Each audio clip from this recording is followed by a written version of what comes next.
You've found the Stealth Podcast. Where are you watching from? What time is it there?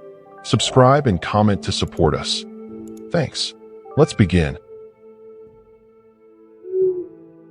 My name is Darian Wolf. I'm 34 years old, and I live out of an '09 Winnebago View that I bought off a retired couple in Pensacola 3 years ago. I converted the back into a decent sleeping setup, blackout curtains, a foam mattress, a small inverter for the laptop. Nothing fancy, but it's mine. I work remote, doing UX contracts, so as long as I've got signal, I can park pretty much anywhere and call an office. My girlfriend, Priya Nath, is 31, and she's been riding along for about 8 months now. She's a light sleeper and a heavy worrier, which is a brutal combination when you're living in a vehicle. Our dog, a 3-year-old cattle dog mix named Soot, rounds out the crew. He's the one I trust most, honestly. We've been pushing south from Gainesville after a solid 2-week stretch parked near the university, and I wanted to get off the main corridor for a few days. I'd read about a pull-off on the north rim of Payne's Prairie Preserve State Park. Not the main entrance, not the visitor lot, but a gravel access road on the northeast edge that a few van dwellers had mentioned in a forum thread. Someone called it the quiet side, the kind of place where rangers don't patrol much past dusk, where bison wander through at dawn, where you can hear frogs so loud it fills the whole cab. It sounded perfect. We got there late in the afternoon, maybe around 5. The access road was real, single lane, red clay packed hard, flanked by cabbage palms and saw palmetto that scratched the side of the Winnebago as I inched through. Priya was holding her door handle like I was driving off a cliff. I told her it was fine. She told me I always said that. She wasn't wrong. The road opened up into a wide flat spot, maybe big enough for 3 vehicles. We were alone. The prairie spread out to the west in this massive, golden sheet, cattails and open water glinting in the last of the sun, egrets moving slow across the shallow flats. It genuinely looked like the edge of the world in the best way. I set the brake and Soot launched out the side door before I'd even turn off the engine.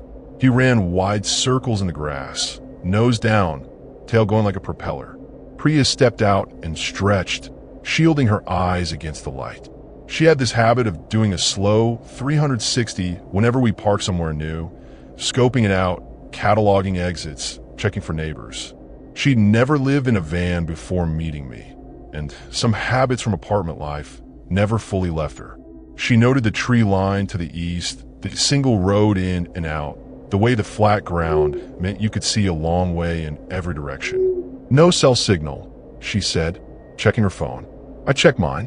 1 bar, then none. I had a Garmin InReach in the console, so I wasn't too worried. We've been in dead zones before. We ate dinner outside, canned black beans, rice from the Instant Pot, sliced avocado that was one day past its best but still fine. We gotten good at eating like that. Priya had a beer. I had 2. Soot begged shamelessly and got a few bites of avocado that he didn't really want but accepted out of principle. The sky went through about 12 shades of orange and red before settling into a deep, bruised purple. Somewhere out on the prairie, something large moved through the water. Not fast, just heavy, rhythmic, the sound of bulk displacing cattails. I figured bison. The park had a herd. Priya thought it might be an alligator. We agreed it was probably fine either way and went inside before the mosquitoes got organized. That first night was genuinely good. I ran the fan on low. Priya read on her phone, Soot curled up on his blanket at the foot of the mattress. The frog noise was exactly as advertised, this constant, layered chorus that you could almost lean into like white noise. I fell asleep fast. I'm a good sleeper in the van. The smallness of the space doesn't bother me. If anything, it feels safer, like you've reduced the surface area of the world that can reach you. That logic made sense to me then. It feels different now. I woke up around 2 a.m. for no reason I could name. Not a sound, not Soot moving. Just awake, the way you sometimes are, staring at the ceiling of the cab. The frog noise had dropped down to almost nothing, which happens sometimes as the night cools.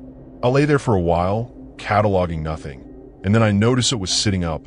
Not standing, not growling, just sitting very still facing the rear of the van. His ears were forward. He was looking at the back doors like he was watching something he didn't understand yet. I sat up too. Priya was still asleep, one arm thrown over her face. I reached over and put a hand on Soot's back, and he was rigid in that way dogs get when every muscle is paying attention. I leaned toward the rear windows. We had curtains back there, dark gray ones, fully closed. I didn't open them. I just listened. The prairie had gone quiet in the specific way that things go quiet when something is moving through them. Not silent, just redistributed. The frogs on the west side were still going. The ones to the east had stopped. I told myself it was a deer, maybe one of the bison coming in closer than usual. The park had black bears too. Occasionally, I'd read that. None of those things were reasons to panic. I lay back down. Soot stayed sitting for another 10 minutes before he finally circled and lay down. I matched my breathing to Priya's until I drifted off. In the morning, I'd remember that the eastern frogs didn't start back up until after sunrise. At the time, I filed that nowhere. The next day was easy and warm and gave no indication whatsoever that anything was off. That's the part that gets me when I look back, how ordinary it all felt. I made pour-over coffee on the camp table. Priya did a yoga flow in the flat grass while Soot watched her with deep skepticism, and I got 3 hours of solid work done before noon because the signal had crept back up to 2 bars by mid-morning. We took a walk along the rim trail in the afternoon, saw 2 bison about 200 yards out, enormous calm, indifferent, and watched a pair of sandhill cranes pick through the shallows like they had a schedule to keep. On the way back to the van, Priya noticed the tracks. They were in the red clay about 20 feet from the rear bumper. Boot prints, large, deep-set heel, pointed toe. Not a hiking boot tread, more like a work boot or a cowboy boot. They came from the tree line to the east and stopped about 15 feet from the van, then turned and went back. No circling, no approach to the door. Just stopped and returned. I crouched down and looked at them. The clay around here holds impressions well. These were clear. Someone had walked up close, stood for a bit. You could see where the toe had dug in slightly, the way feet do when you're standing still and shifting your weight, and then walked back. Priya stood with her arms crossed, looking at the tree line. "When do you think those are from?" she asked. I said I didn't know. Could have been yesterday before we arrived. Could have been last night. She looked at me in that way she had. Not panicked, but waiting for me to stop being casual about something that deserved more than casual. I told her we had no reason to assume anything, which was true. We were on a preserve access road. Rangers came through. Hikers used these edges. People parked here before us. The prints could mean almost nothing. We went inside, and I didn't bring it up again, which was a mistake in the specific way that not talking about things is always a mistake. Priya made dinner. Pasta with sun-dried tomatoes and canned tuna, which sounds bad, but she had a way of pulling it off. We ate inside because clouds had rolled in from the Gulf and the air had gone thick and gray. The temperature dropped fast after sundown, which happens in north-central Florida in early March. Warm days, nights that remind you winter isn't fully gone. I dug out a flannel shirt and Priya put on a hoodie. Soot seemed pleased by the cooler air and spent most of the evening pressing his nose against the window screen, reading whatever he was reading out there. Around 9, I stepped outside to dump the dishwater and check the sky. The clouds had built up enough to kill the stars, and the tree line to the east was just a black wall. No definition, no separation. I stood there for a minute, and I'll be straight with you. I felt watched. I know how that sounds. I know it's the exact thing everyone says. But it wasn't a vague, abstract feeling. It was specific, directional. It was coming from the east, from the trees. I poured out the water, went back inside, and locked the door. Not the side door latch I usually used. The actual deadbolt I'd installed on the back doors and almost never engaged. I didn't tell Priya. She was already in bed reading, and telling her would have started a conversation that ended in us leaving, and I didn't want to leave because I didn't have anything real to report. A feeling isn't a threat. I know that. But I also started running through the van quietly, checking the window latches on both sides, making sure the cab doors were locked, moving the hunting knife from the gear drawer to the shelf above my head. I kept my Garmin InReach plugged in and charged. Old habit stuff, I told myself. Just being thorough. So it didn't sit up that night. He slept clean through, which should have been reassuring. Instead, I found it slightly strange. like he'd already processed whatever had worried him the night before and made peace with it. Dogs do that. They assess and either escalate or stand down, and Soot had clearly stood down. I stayed awake longer than I should have, watching the rear curtain in the dark, listening to the frogs. They were going strong on both sides tonight, east and west. Normal, natural. I eventually slept. What woke me this time was the sound of the driver's door handle moving. Not opening, the lock held, but moving the way a handle moves when someone pushes it down from the outside and it reaches the limit of the lock. One deliberate press, then nothing. I was sitting up before I was fully conscious, heart slamming, and I reached over and put my hand on Priya's shoulder. She made a soft noise, and I said her name, low and flat. She sat up. In the dark, I could see her looking at me, waiting. I put a finger over my lips. She nodded. We sat there in the dark for what felt like a long time, probably 90 seconds, not breathing in a way that made any sound. Soot was awake, but hadn't made a noise, which was either him reading the room or him not having anything to report. Outside, the frogs, the wind, the distant creak of the palms. Nothing else. No footsteps, no flashlight beam through the curtains, no second attempt at the handle. Eventually, Priya whispered, "What was that?" And I told her I thought something bumped the door. An animal. She didn't believe me. I didn't fully believe me either. We didn't leave in the morning. I've gone back and forth on that decision more times than I can count. The thing is, by daylight, the whole night had this quality of something half-remembered. Like I wasn't sure how much of it was real and how much was the specific paranoia that comes from lying awake in a dark van listening to your own pulse. The handle sound was real.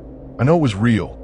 But in the 10 o'clock sun with coffee in my hand and bison grazing 200 yards out and a hawk circling overhead, reality had a way of rearranging itself into something manageable. Priya wanted to go. She was quiet about it.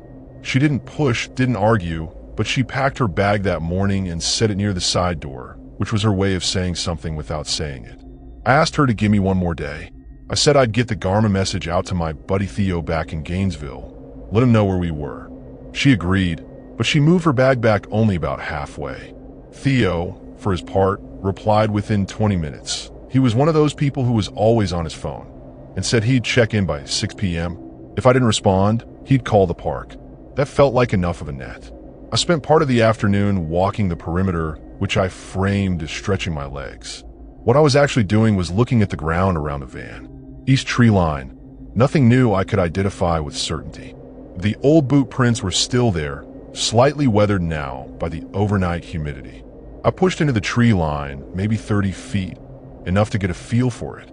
Cabbage palms, dense palmetto scrub, sandy soil under the surface clay. The scrub was thick enough that you couldn't move through it quietly. That was something, at least. Anyone coming out of there would make noise. What I found was tucked against the base of a palm, maybe 40 feet into the scrub. A water bottle, generic, clear plastic, about half full. Not old. No algae, no discoloration, no chalky calcium buildup from sitting in the sun. Recently placed or recently used. Next to it, flattened palmetto fronds arranged in a rough circle, the way you'd flatten them if you sat in the same spot long enough for the fronds to give under your weight. I stood there and looked at it for a long time. A sitting spot. Someone had spent time here, in the scrub, with a direct sight line to the van's parking area. I picked up the water bottle with 2 fingers, carried it back to the van, and put on the passenger seat. I showed it to Priya without saying where I found it. She turned it over in her hands. She said, "This is recent." I said, "Yeah." She put it down and looked at me and said, "Darian, we need to go." Her voice was steady in the way that meant she was working hard to keep it that way. I told her we'd leave in the morning. I wanted daylight. I wanted to have already messaged Theo. I wanted to do it in a way that didn't feel like panicking. She said, "Fine, but I want the door locked and I want to sit inside all night." And I nodded to both. We were both trying to be rational about something that was making rationality harder by the hour. That evening was the longest one. We didn't eat outside. I ran the inverter for the electric skillet, and we had eggs and toast inside the van with the curtains closed and the radio low. Some country station out of Gainesville that kept cutting in and out with static. Priya barely touched her plate. I ate mine because I knew I needed the fuel and because doing something normal felt like a small form of control. Soot lay between us on the floor, pressed against my leg. He was doing that thing where he leaned his full weight into you, which he only did when he was uncertain. At some point after 9, I heard a car, distant, on the main road, probably the two lane that ran along the preserve edge. Headlights swept across the curtains from the west, then were gone. Normal. But about 20 minutes later, I heard it again, much closer, and then it stopped. Engine off. No doors. Just stopped somewhere back on the access road, maybe 150 yards toward the entrance. I sat with that for a while. Could be another van dweller coming in to park. Could be anyone. I told myself that. Priya was pretending to read and doing a poor job of it. An hour passed. No doors, no movement, no lights. The access road behind us sat in silence. Whoever had come in, if anyone had, wasn't coming deeper. I almost convinced myself I'd imagined the engine. Then Soot lifted his head and stared at the rear doors with that same rigid attention he'd had 2 nights ago. Ears pitched forward, the tendons in his neck tight as wire. He didn't growl. He didn't bark. He just watched steadily, as if something back there was moving in a way that didn't need sound. I turned off the interior light. The van went dark. I moved to the rear, put my back against the side wall beside the door, and held the hunting knife against my thigh. Blade down, handle up, the way you hold something you're hoping not to use. Priya had gone completely still on the mattress. In the dark, with the radio now off and the frogs rolling outside, I heard it. A slow, measured scrape along the left rear panel of the van. Metal against metal, maybe a ring or a belt buckle, moving from the corner to the door. Deliberate, unhurried, like whoever was doing it had no reason in the world to rush. I want to be honest about what happened next, because this is the part where I made every wrong call I could have made. I should have stayed quiet, stayed dark, waited it out. Instead, I did what I guess most people would do. I convinced myself that confronting it was somehow safer than sitting in the dark letting it come to me. I banged on the inside of the rear door hard twice, and I shouted at whoever was out there to back up. In the moment, it felt aggressive and commanding. What it actually was, I understand now, was an announcement. The scraping stopped immediately. Long silence. Then a voice, low and flat and completely without emotion. It said, "I just need some water, man." That was it. Nothing else. The kind of voice that you can't place an age or a face to. The kind of voice that's been trained down to nothing. I told Priya, quietly, without looking at her, to get the Garmin and send the distress message to Theo. I heard her moving in the dark. I stayed against the wall. I called back through the door and told the person there was a gas station on 441, about 4 miles north. I said it even in flat. Another silence. Then, very quietly, I heard movement along the right side of the van. The same slow, deliberate circuit, moving from the back door around toward the side. Whoever this was, they were walking the van. Casually, like they were reading it, getting dimensions, trying windows. A move with them along the inside wall, tracking the sound.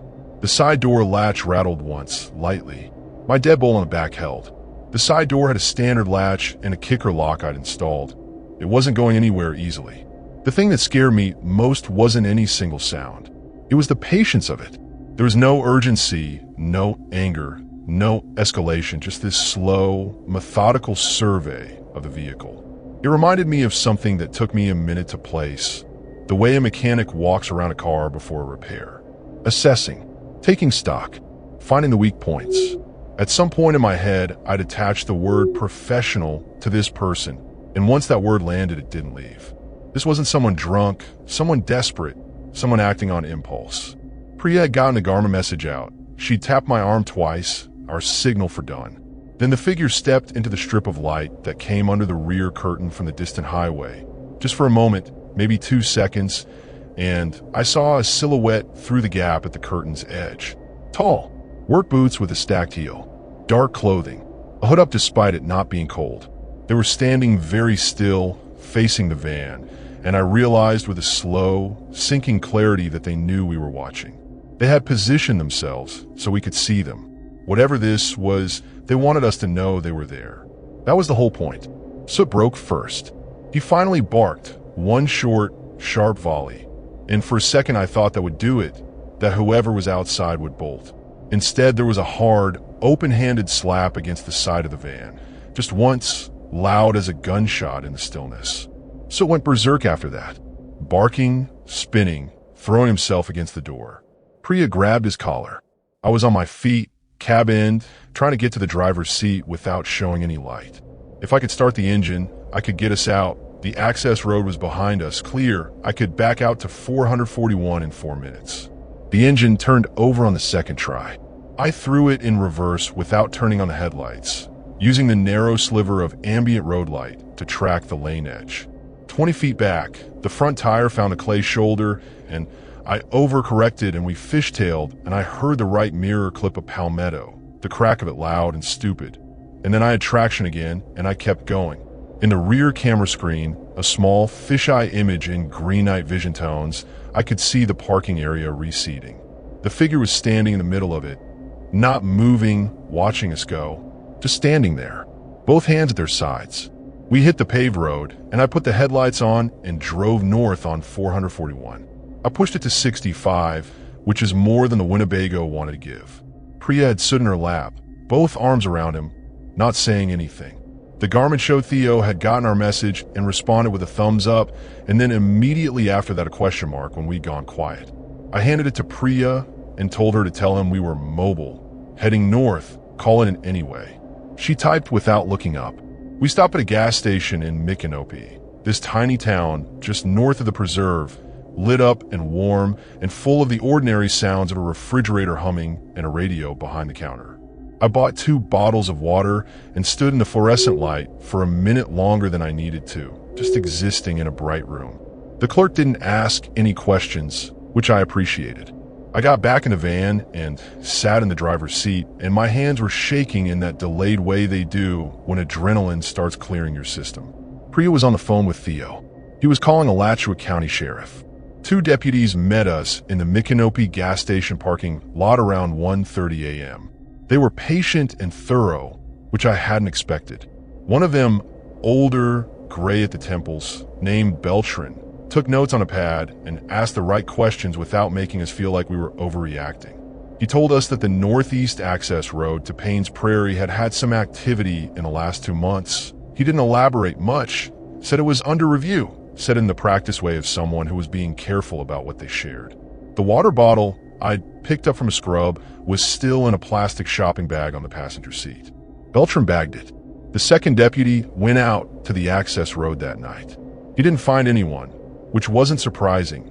2 hours had passed, and whoever was had that whole dark prairie to move through. What he did find, he told us the following morning when he called, a second sitting spot deeper in the scrub, southeast of our parking area. More flattened palmetto, a folded piece of cloth that might have been a mask or a balaclava. And about 60 yards in, a small camp, makeshift, no fire, just a rolled mat and a dry bag and some tin cans. Someone had been living in the scrub. Not recently. For a while. Weeks maybe. Right there, 40 yards from where we'd slept. That detail was the one that took the longest to process. Not the door handle, not the scraping, not the silhouette. The idea that we'd driven into a situation that was already in place before we arrived. That we'd found someone else's spot or been found in it. That the boot prints on the first afternoon hadn't been a ranger or a hiker. They'd been someone who lived there, who walked out to the edge of the trees to look at the new van that had pulled into their territory, and then gone back and waited and watched for 2 days before deciding to do something about us. What they were actually going to do, I'll never fully know. Maybe nothing that would have gone beyond intimidation. Maybe the scraping and the silhouette and the slap on the door were the whole point. Scare us out and reclaim the space. Beltran leaned toward that theory. He said whoever was living there was probably more interested in being left alone than in anything else. He said it kindly, the way you say something you're not entirely sure of.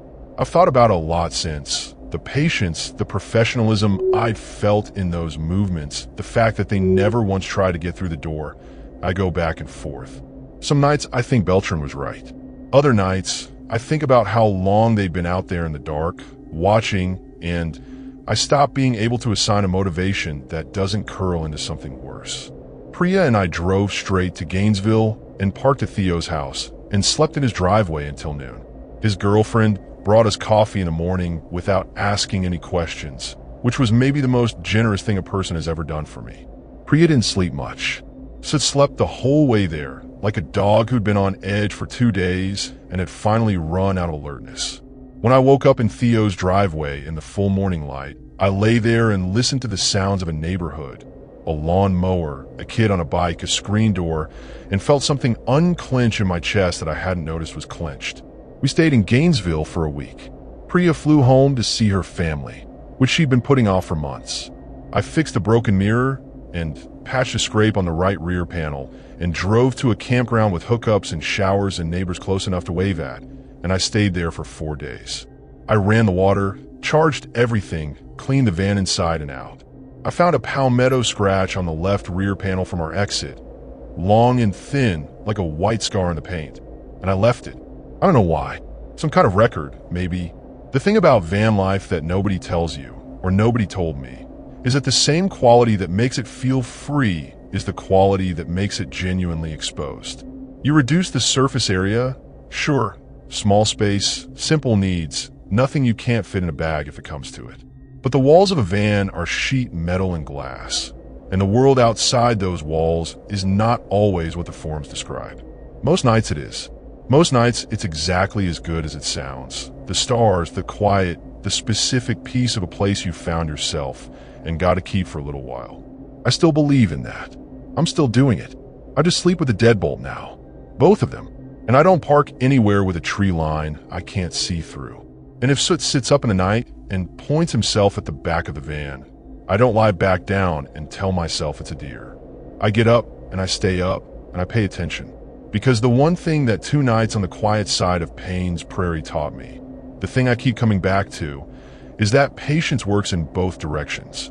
Whoever was out there in that scrub had plenty of it. Now so do I.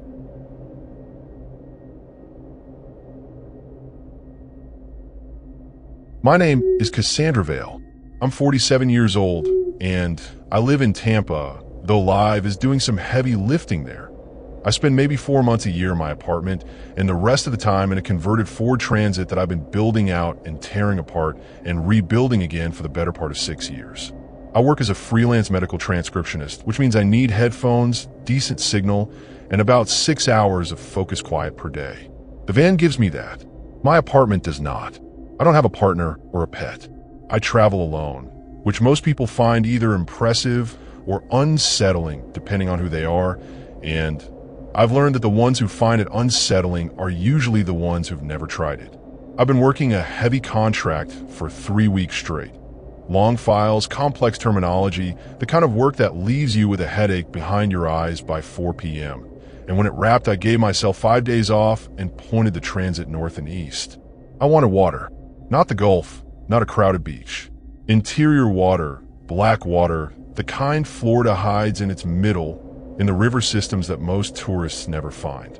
I'd heard about the Suwannee River Basin for years, the way the water runs dark with tannins, the way the cypress trees go right down to the water line and hang over it like they're listening. There's a stretch near Branford on the lower Suwannee where the river runs wide and slow and the forest on both banks is so dense it feels like driving through a tunnel of green. I found a spot through a Florida dispersed camping database that someone had contributed to a few years back. A description of a pull-off near the river, east of Branford, accessible by a dirt track that ran through pine flatwoods and opened up to a small cleared bank about 30 feet above the water. The person who'd listed it called it a serious find. Said they'd seen otters. Said the night sky was something else. Said they'd gone back 3 times. The last entry in the comments was 14 months old, which usually means either the spot got gated off or it stayed quietly good. I drove out to check it on a Tuesday morning in late February, taking the transit slow over the ruts. The track was rough but manageable. About a mile in, the pines gave way to mixed hardwood, live oaks, sweet gums, a few big cypresses standing further down toward the floodplain, and the air changed quality, got heavier like breathing through a damp cloth in the best possible way. The pull-off was real, exactly as described. A flat clearing, red clay, and sparse grass. with the riverbank dropping away to the south where the Sewanee ran dark and wide, maybe 30 feet below. I could see the current from the clearing, slow, brown, carrying a few leaves. The opposite bank was a wall of cypress and willow, dense and unbroken. I parked facing the river, got out, and stood for a long time just looking. There's a specific quality to Florida's interior river country that you don't get on the coasts. It's older feeling, slower, like the landscape hasn't fully decided to acknowledge this century. A great blue heron was working the shallows downstream. A wood duck pair moved across the current without a sound. I felt the 3 weeks of contract work start to let go of my shoulders. I made myself a cup of tea on the 2-burner propane stove and sat on the running board and drank it and watched the river and felt genuinely, completely fine. I set up my camp table and chair outside, ran a string of warm LEDs from the roof rack, and spent the afternoon doing nothing intentional. Read a little, napped a little, listened to a podcast I've been saving. The light dropped slowly, the way it does in February when the sun is still low, and the river went from brown to copper to something close to black as the shadows came up from the east. I made pasta carbonara, real carbonara, the kind with egg yolks and guanciale, because treating yourself matters, and ate it at the camp table while a screech owl started up in the live oaks behind me. I felt pleased with myself in the way you do when a spot comes through exactly as advertised. I went inside at dusk and set up for the night. Transit has a fixed queen bed over the rear wheel wells, a small galley with a 2-burner and a 6-gallon tank, and a folding desk that I use for work. I pulled the privacy curtain between the cab and the living space, ran the fan, and read until about 10. The night outside was completely quiet in the specific way of riverine wilderness. Not silent, but layered, full of insect and frog and the occasional far-off splash from the water below, the sounds assembling into something that felt like a hell breath. I slept well. I slept deeply. I almost didn't hear it. Just before 3 a.m., something pushed against the driver's side door. Not a knock, not a rattle, a push, weight applied slowly, like a hand pressing flat against the outer panel and leaning in. I surfaced from sleep and lay still, listening. Whatever was held pressure for a few seconds and then released. I sat up, quietly moved the privacy curtain aside, and looked through the cab windows at the clearing. Nothing visible in the dark. The motion sensor light I'd zip-tied to the roof rack, pointed back at the access track, hadn't triggered, which meant nothing had moved through its range. Whatever had touched the door was close. Right beside the van, I reached into the door pocket and got the mag light. Heavy, solid, doubles as a deterrent. I sat in the dark for 10 minutes, not moving. The river kept on below. The owl was still going in the oaks. Nothing pushed on the door again. Eventually, I convinced myself it was an armadillo. They're blunt and heavy, and I'd seen them throw themselves into things without embarrassment. I went back to the bed, but I left the mag light in arm's reach and didn't fully close my eyes for another hour. By morning, I'd shelved the night sound and rebuilt the day from scratch. That's something I'm good at, maybe too good at. I function well in uncertainty by deciding to not engage with it until I have more data. It served me professionally for 20 years. As a transcriptionist, you're constantly working with incomplete information, filling in context from what's given. And it's a skill that has a shadow side, which is that sometimes you defer things long enough that the data comes and finds you. I spent the morning at the camp table, working on a backlog of personal emails I'd been ignoring during the contract. The day was clear and mild, mid-60s, the kind of Florida winter day that justifies the whole enterprise. A pair of river otters appeared downstream around 9 a.m. and spent a solid 20 minutes doing whatever otters do, which appeared to involve a lot of rolling and chirping and generally not caring about my presence. I took a few photos with my phone, sent one to my sister in Phoenix, who always liked the animal pictures. She sent back a heart emoji and said she was jealous. I told her the truth, which was, you should be. The thing I noticed on my second perimeter walk was in the mud at the top of the bank, near the edge of the clearing. The soil here was soft, river clay, mixed with the black muck of the floodplain, and it held marks well. I'd gone to the bank edge to get a better look at the current, and I'd been careful stepping because the edge was undercut by roots. That's when I saw them in the mud below my feet. Two parallel lines, 18 inches apart, about 6 feet long, running from the clearing down toward the bank. Like the edges of something heavy and flat had been dragged, down toward the river or up from it. I stared at them. The marks were fresh, undisturbed by the morning humidity, which meant they were made sometime in the last several hours. I stepped back from the bank. The drag marks had a logic to them that I couldn't make comfortable. If they went down toward the water, it was someone putting something in. If they came up, it was someone taking something out.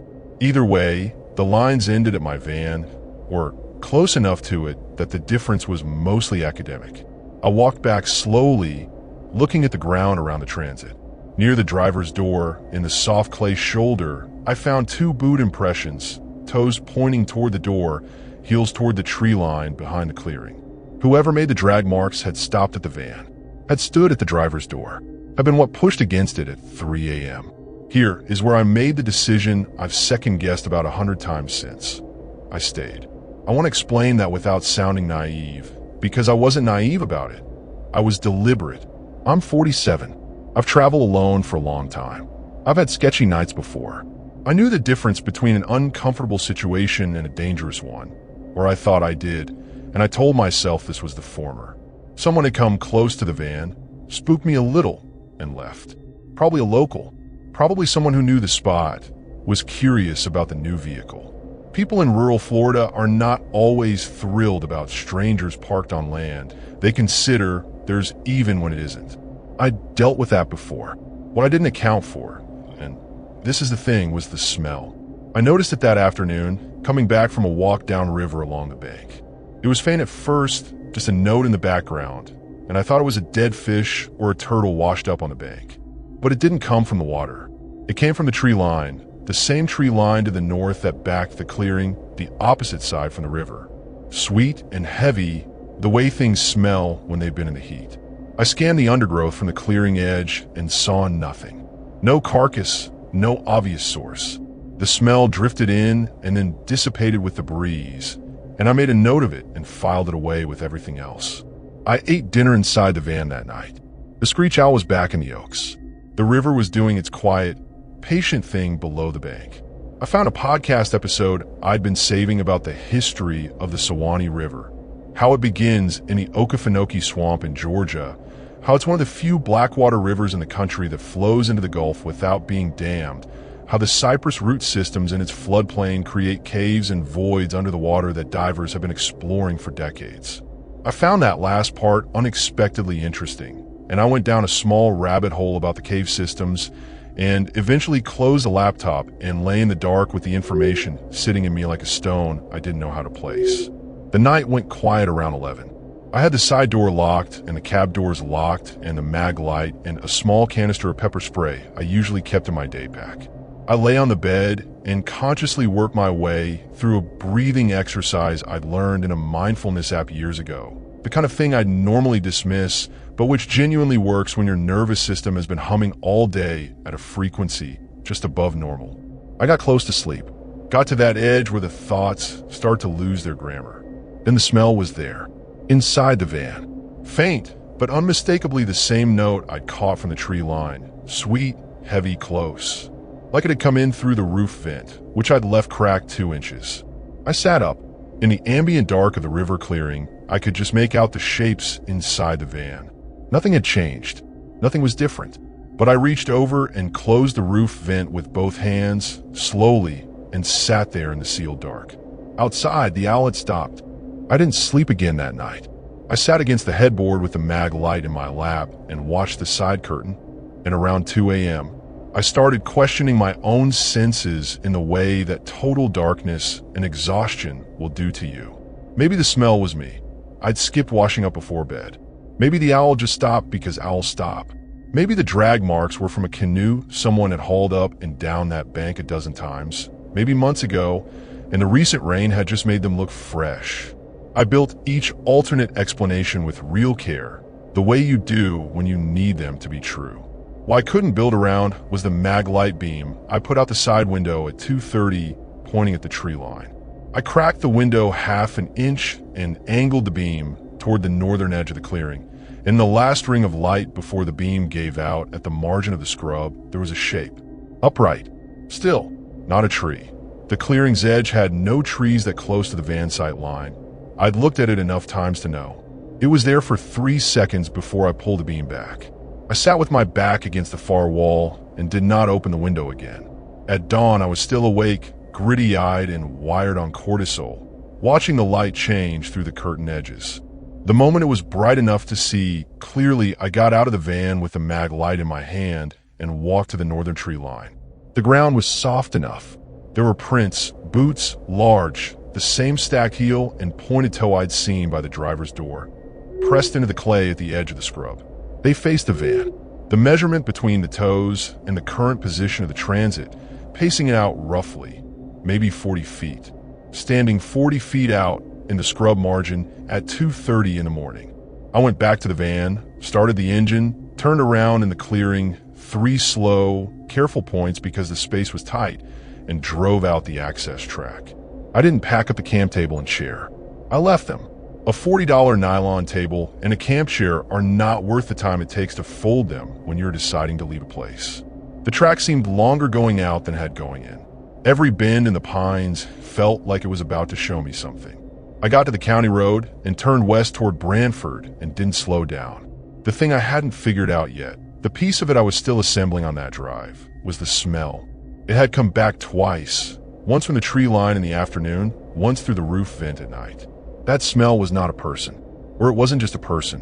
When you've been a medical transcriptionist for 20 years, you process a lot of clinical language. You hear descriptions of decomposition, of tissue states, of what happens when organic material reaches certain stages. I'm not saying that to be dramatic. I'm saying it to explain why the smell hit me differently in retrospect than it did in the moment. In the moment, it was unpleasant. In retrospect, it was specific. I got a motel in Brantford. Small place, single story, the kind with exterior doors and a parking lot you can watch from your room. I got the room closest to the office, backed the transit into the spot, and sat on the bed and tried to organize what I knew. Someone had been watching the van for at minimum 2 nights. They had come close enough to push on the door. They had stood in the tree line at 2:30 a.m. They were associated with a smell that my brain, against my preferences, kept categorizing as biological and advanced. And there were drag marks from the clearing to the river's edge that predated my arrival or were made while I slept. I called the Suwannee County Sheriff's non-emergency line from the motel room. The dispatcher was a woman with a measured, unhurried voice who took down the location and the details without comment until I got to the drag marks, at which point she asked me to hold and came back 90 seconds later. She asked me to describe the marks again, with direction. I told her. She said she'd send someone out to look. She did not sound like she thought I'd made a mistake by calling. That, more than anything else, was what made me feel like I hadn't. Some situations, the calm voice of a dispatcher is the thing that confirms your reality. Hers did that. They found something in the river. I didn't find out what until 2 days later when a detective named Aguirre called me on my cell. He was careful with language, the way people are when they're trying to give you information without giving you more than you need. He said they'd recovered material from the river near the access point, below the clearing. He said it was an active investigation. He said my testimony was useful and that he'd be in touch. I asked him directly if what they found was a person. He paused for exactly 1 second too long before he said he couldn't speak to that yet. I've been in a campground with full hookups outside of Live Oak ever since, 3 weeks now. The transit is clean, the work is steady. The neighbors are a retired couple from Ohio in a big class who make too much noise in the morning and are the best neighbors I have ever had. I run the roof, vent every night. I sleep fine most nights. I've thought about the drag marks every single day since I left, going over the details, over the width, over the direction, over whether they went down toward the water or came up from it. I keep changing my mind. I think the uncertainty is intentional.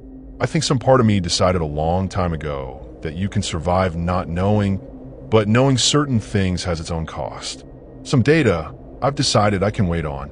Some data, I think, will find me on its own. Aguirre called again on a Thursday. I was parked outside the campground laundromat, waiting on a load, when my phone buzzed with a number I'd saved under his name. My stomach did a small, controlled drop, The kind your body produces when it's been anticipating something and the anticipation suddenly has to end. I answer on the second ring, and he asked if I had a few minutes, and I told him I had as long as he needed. What he told me, measured out in careful sentences, was this. They had recovered human remains from the Suwannee River approximately 40 yards downstream from the access point I'd camped at. The remains were partial. He didn't elaborate on that.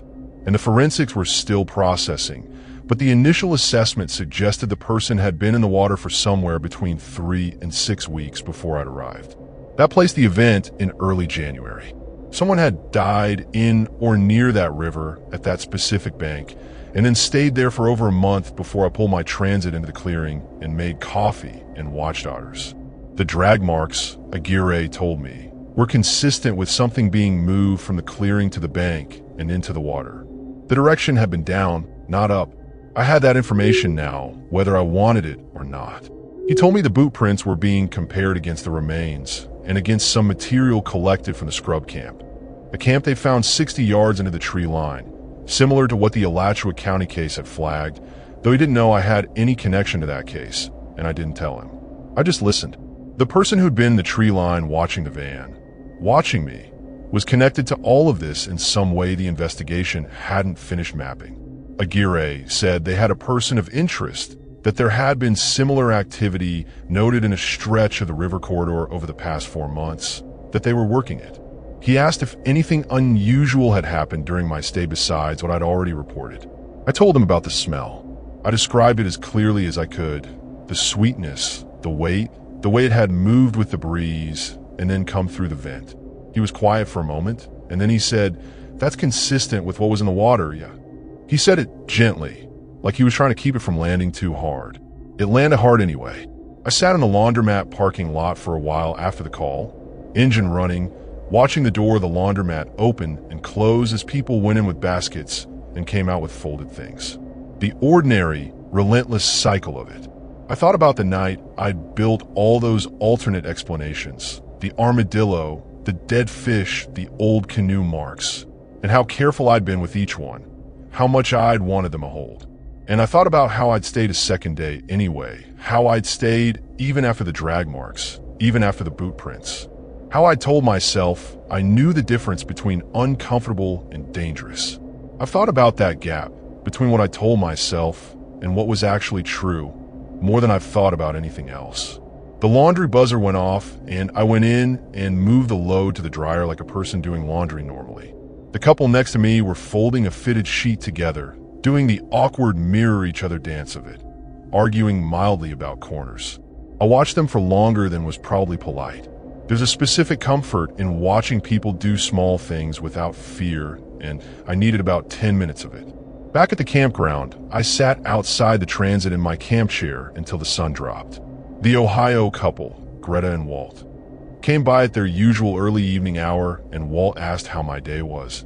And I said it had been a lot, and he nodded with the particular dignity of a person who understands that some days are too much to unpack with a neighbor and respects that completely. Greta brought me a plate of brownies without explanation. I ate 3 of them and felt fractionally better about the human race. That night, I locked everything and lay in the dark and thought about the person in the river. Partial remains, 3 to 6 weeks. Someone had been in that water since January, and no one had known, no one had reported it, no one had come looking for them at that specific bend of the Suwannee. The clearing had been empty the whole time, probably until someone parked a Ford Transit and set up a camp table and ate carbonara and watched otters and thought the only thing wrong was that they'd been working too hard. Aguirre called once more, 2 weeks later, a shorter call. They'd identified the remains. He didn't give me a name, privacy, process, but he told me it was a male, mid-40s, reported missing from Gilchrist County in January. He told me the person of interest was in custody, that the investigation was moving through its stages. He thanked me for the report. I thanked him for calling. We hung up, and I sat with the window open and the warm night air coming in and thought about a man in his mid-40s who'd gone missing from Gilchrist County in January and ended up 40 yards downstream from a clearing that the internet said was a serious find. Said you'd go back 3 times, said the night sky was something else. I've been back on the road for about 6 weeks since the Aguirre calls wrapped up. I went through a stretch where I stayed exclusively at established campgrounds, places with hosts, with neighbors, with morning coffee smells coming from other rigs and the sound of kids on bikes and dogs tied to bumpers. I'm not embarrassed about that. You calibrate. You reassess. You figure out what your tolerance looks like after it's been tested, and you adjust accordingly. What I've been unable to shake, and I mean this in a specific, granular way, is the smell. Not that I keep smelling it, because I don't, but that I recognized it, that my brain had a file for it and cross-referenced it automatically against 20 years of clinical language, and that I didn't act on that recognition when I had it. I've been a medical transcriptionist long enough to know what that smell category means. I knew on some floor below conscious thought what I was smelling from the tree line and through the roof vent. And I still stayed. And I still built my alternate explanations. And I still did the breathing exercise and almost went to sleep. I think about that a lot. And not only in terms of self-criticism. I think about it as a question of what the mind does when it has information that the rest of the self isn't ready to use. There's a concept in medical literature. I've transcribed enough psychiatry sessions to have picked this up, called deferral of knowing, where the cognitive brain processes data but routes it away from conscious acknowledgement, because the conscious acknowledgement would require action that the person isn't ready to take. I did that. I deferred the knowing because acting on it meant leaving a spot I didn't want to leave, admitting that something was really wrong, disrupting the 5 days of earned rest I'd promised myself. The cost of that deferral was sleeping 40 feet from a person who had killed someone and put them in a river and then came back and stood in the tree line outside my van. The coast is what I needed, eventually. I drove to Cedar Key, that small island community on the Gulf Coast, the one with the oyster bars and the old fishing docks and the pelicans that act like they own the sidewalk. I got a legal overnight spot in the small city lot near the marina, nothing glamorous, surrounded by other travelers. I sat on the dock at sunset with a cup of coffee and watched the light go across the Gulf and felt the particular relief of having water in front of me instead of behind me. Cedar Key is small enough that everyone knows when a stranger is in town. That felt good to me in a way it hadn't before. I've updated my gear since Brantford. The motion sensor light now covers all 4 quadrants of the van. I have a second small canister of pepper spray in a bed pocket. I bought a personal locator beacon, not just the Garmin Messenger, an actual PLB that broadcasts to satellite regardless of subscription status. These are practical changes, not fearful ones. That's what I tell myself, and I mostly believe it. The line between preparedness and anxiety is real, and I try to stay on the right side of it, and most days I do. What I gave up, and I want to be honest about this because I've talked around it enough, is the solo remote spots. The serious finds. The places with a pull off on a database entry that's 14 months old and a comment that says you'll want to go back 3 times. I don't do those anymore, and I don't think I'm going to for a while. Not because the night sky isn't worth it, and not because the otters aren't real, and not because the carbonara wasn't genuinely excellent, but because I spent 2 nights parked over a dead man I didn't know about, and the person who put him there stood in the dark outside my van and watched me sleep, and the part of me that knew something was wrong decided to wait and see. I don't trust that part of me with those decisions anymore. Not yet. Maybe not for a long time. The Sewanee is still down there, running dark and slow into the Gulf. The cypress still hang over the water, and the wood ducks still cross the current without making a sound, and the heron still works the shallows downstream. Patient and ancient and completely indifferent to everything that happens on the bank. The river doesn't keep score. It just moves. I've made my peace with the fact that I was part of something down there without choosing to be, and that being part of it didn't ruin me, and that I got out before whatever the person in the tree line had decided about me could become a decision he acted on. That's the outcome. That's the win I keep. Everything else I'm still working through, a little bit at a time, from a well-lit spot with neighbors close enough to wave at.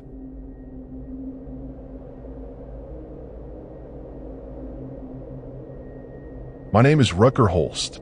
I'm 52 years old, and I split my time between a small house in Fernandina Beach and a 24-foot leisure travel van that I've been driving since my divorce 4 years ago. The van was the thing I kept in the settlement. Meredith got the furniture and the savings account and the beach house we'd rented every summer. And I got the van, which I'd bought on a quiet impulse 3 years into the marriage, and which she had tolerated but never understood. I understood it fine. I understood it better after she left. The van was the first thing in a long time that was entirely mine. My son, Breck, is 26, and he'd been living in Denver working construction since he graduated. And when he called in January and said he had 2 weeks off and wanted to do a trip with me, I said yes before he finished the sentence. We hadn't spent real time together since the divorce. Dinners here and there, a football game in Jacksonville. And I wanted the kind of time you can only get when you're stuck somewhere together with nowhere else to be. He drove down to Fernandina in his truck, left it in my driveway, and we headed out on a Thursday morning with a loose plan and a cooler full of his mother's leftover Christmas cookies, which she'd sent him with for reasons neither of us interrogated. I've been wanting to get to the Ocklawaha River corridor for 2 years. It's one of those places in Florida that feels like it exists in a different century, a tributary of the St. Johns, running through the Ocala National Forest, flanked by cypress and hardwood hammock, and sections of forest so thick that midday looks like dusk. There's a wildlife management area east of Silver Springs where dispersed camping is allowed with a permit, a few designated spots carved out of the hammock, accessible by forest roads that aren't on Google Maps and require a printed DNR permit card on your dash. I'd gotten the permit in November. I've been circling the trip ever since. Breck was good company in the way that young men can be when they've decided to be easy, not demanding, interested in things without making a production of the interest. He asked good questions about the van systems, helped navigate with the paper maps I preferred for forest roads, and didn't complain when the county road turned to packed sand and the van dropped to 15 miles per hour. He brought a backpack with a hammock, a book he never opened, and approximately 11 pounds of beef jerky, which told me most of what I needed to know about his vacation priorities. The designated campsite was a cleared pad about 30 yards back from the river, elevated slightly above the floodplain on a sandy rise, surrounded by live oaks and a few massive loblolly pines. The Ocklawaha was visible through the trees to the west, dark, narrow compared to the St. Johns, moving with that quiet urgency rivers have when they're carrying real current. We set up late afternoon. Van parked, camp table and chairs out, Breck's hammock strung between 2 oaks. He was in it within 10 minutes, hands behind his head, staring up at the canopy like a man who had been waiting his whole adult life to do nothing. I made dinner while he swayed. Dutch oven chili. I'd prepped the ingredients at home, browned the meat before we left, so it was mostly a matter of heat and time. Breck came to the table when he smelled it and ate 2 full bowls and said it was better than anything he'd had in Denver, which was either true or the kind of thing you say to your father when he's made you dinner in the woods. Either way, I accepted it. We sat out after dark, fire going in the small ring of stone some previous camper had left behind, talking about things we'd been orbiting for 4 years. The divorce, his mother, what I was going to do with the Fernandina house now that it was bigger than I needed. We didn't resolve anything, but the conversation felt like something that had been waiting to happen, and we let it take its time. Around 11 we turned in. Breck took the bed over the rear wheels. I took the convertible dinette to bunk at the front. He was asleep in minutes. I could hear his breathing settle into that slow, deep rhythm you can't fake. I lay awake a while longer, watching the tree canopy move against the lighter dark of the sky, listening to the river. An owl called, barred owl, the who cooks for you call, and something large moved through the forest understory to the north, cracking branches steadily for about 30 seconds before going quiet. Deer, probably. Maybe a hawk. The Ocala National Forest had both in abundance. I don't know exactly when I fell asleep, but I know I came out of it around 2 a.m. with the specific clarity of someone who has been pulled up from a deep place by something specific. I lay still, listening. The fire had gone to embers. Breck was still breathing slow. The owl was gone, and somewhere close enough that the sound came with weight, there was a voice. Not words, just a voice, low and continuous, a muttering that rose and fell like someone reading to themselves. I sat up in the dark, and it was still there, coming from somewhere northwest of the van, from the direction of the tree line above the river. I sat there and listened to it long enough to be certain I wasn't still dreaming. 3 minutes, maybe 4. The voice, it was a voice unambiguously, not wind through branches, not an animal, continued in that same uneven murmur, rising slightly now and then, dropping back. I couldn't make out words. The distance was wrong for that, and the forest was doing what forest does to sound, folding it around the trees, softening the edges. But the pattern was human. The rhythm was human. I got up and moved to Breck's end of the van, put a hand on his shoulder. He came awake fast. A construction worker's reflex surfaced to conscious in about 2 seconds.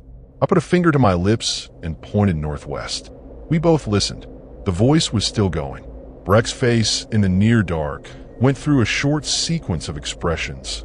Confusion, then attention, then a careful, assessing stillness. He looked at me and mouthed, "Who is that?" I shook my head. We got dressed without lights. I had a headlamp and a Streamlight tactical light that Breck dug out of his pack without being asked. He'd worked enough rural job sites to keep one. We didn't discuss a plan because the plan was obvious and neither of us said it. You stay, I go. Except Breck wasn't having that. He put on his boots and stood up, and I saw the argument in his posture before I made it, so I didn't make it. We went to the side door, cracked it, listened. The voice continued. We stepped out. The night was cold for Florida in January, maybe 48 degrees, and the fire had died to ash gray, giving off no light worth speaking of. The forest was very dark, the canopy dense enough that even the ambient sky glow didn't filter through much. We moved northwest of the van, through the oaks, angling toward the river. Breck had his light off. I had mine pointed at the ground, beam narrowed, just enough to read the roots and not break an ankle. After about 40 yards, the voice was clearer, still not words, but louder now, and there was something wrong with the cadence of it. It wasn't reading. It was repetitive, the same phrase or sequence cycling back every 20 seconds or so. We stopped at the edge of a small drop where the sandy rise met the floodplain, where the live oaks gave way to cypress and the ground went soft and wet. Below us, maybe 20 feet, the riverbank was barely visible through the undergrowth. The voice was coming from the floodplain, from somewhere close to the water. Breck put a hand on my arm. I stopped. We stood there, and then he pointed to our left, 2 o'clock from our position, and I brought my light up and swept it. Sitting on an exposed cypress root at the water's edge was a man. He was facing the river, not toward us. He was wearing a canvas jacket and what looked like rubber wading boots and a shapeless hat. He was rocking slightly, and he was talking low, rhythmic, that same cycling repetition we'd heard from the van. He appeared to be alone. He didn't react to the light. I held it on him for 5 full seconds, and he didn't turn, didn't move, kept talking to the river in that measured, looping way. Breck and I looked at each other. I made the gesture for stay here and started down the bank, moving carefully. I got to about 15 feet from the man and said, loud enough, "Hey, you all right there?" The talking stopped. The man turned his head slowly, like someone interrupted in the middle of a thought. In the flashlight beam, he was older than I'd guessed. Maybe 65, weathered with a gray beard that hadn't been tended in a while. His eyes were clear, which surprised me. I'd expected disorientation, but what I got was focus. He looked at me for a moment and then said, "You're at the campsite up the rise." It wasn't a question. I said yes. He turned back to the river. I asked again if he was all right, and he said he was fine, that he was waiting. I asked what he was waiting for. He said, "Low water. Things come up in the low water." He said it without drama, like reporting a weather condition. I stood there for a moment, and Breck had come down to the base of the rise anyway despite my gesture, and was standing behind me. The man didn't seem to have any issue with us being there, but he also wasn't interested in us. He had his own agenda, and we weren't part of it. I asked if he had a camp nearby, and he pointed upriver, east, maybe a quarter mile. He said he'd been camped there 3 days. I asked his name, and he told me. Ewell. Just the one name, offered like a receipt. I gave him mine. He nodded once, and then went back to looking at the river, and the murmuring started again, and Breck touched my elbow, and we climbed back up the bank. On the walk back through the oaks, I heard Breck exhale a long, slow release. He didn't say anything until we were back at the van, and then he said, That was one of the weirder things I've ever seen. I told him I agreed. We went back to bed.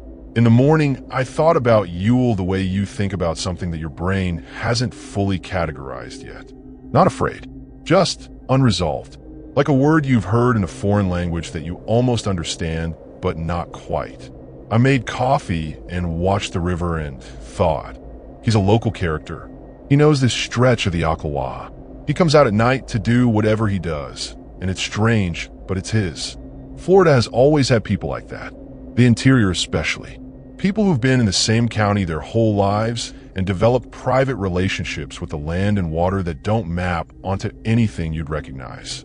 I drank my coffee and told myself Yule was that. We spent the second day well. Breck wanted to fish, and I'd brought 2 ultralight rods in the gear compartment. So we worked a stretch of the river for a few hours in the morning, catching and releasing 3 small bass and a catfish that Breck held up for a photo with the specific pride of a man who hasn't fished in years.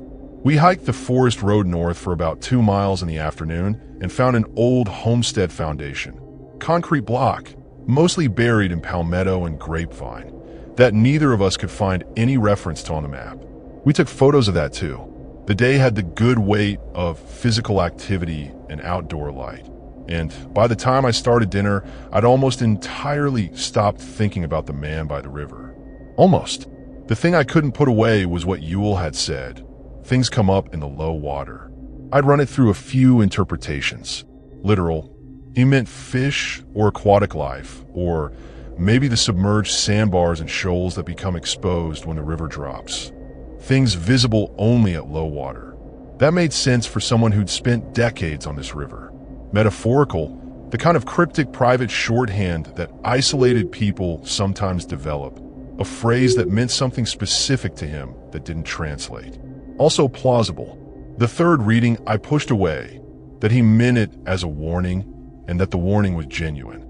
That night, I left the fire burning lower and sat outside longer than Breck, who turned in around 10, citing sore legs from the hike. I sat and watched the tree line and the path down to the floodplain, and I didn't hear the voice. Nothing from the river at all, really. Quieter than the night before, the frogs subdued, the forest holding itself in that compact stillness that sometimes comes before a weather change. Around 11, I went inside, locked the side door, and lay down.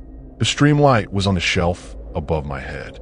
I'd moved it there without making a decision to do so. I heard the first sound around midnight. Not from the river, not from the northwest. From the road. The forest road that accessed the campsite came in from the east, and sound traveled along it cleanly.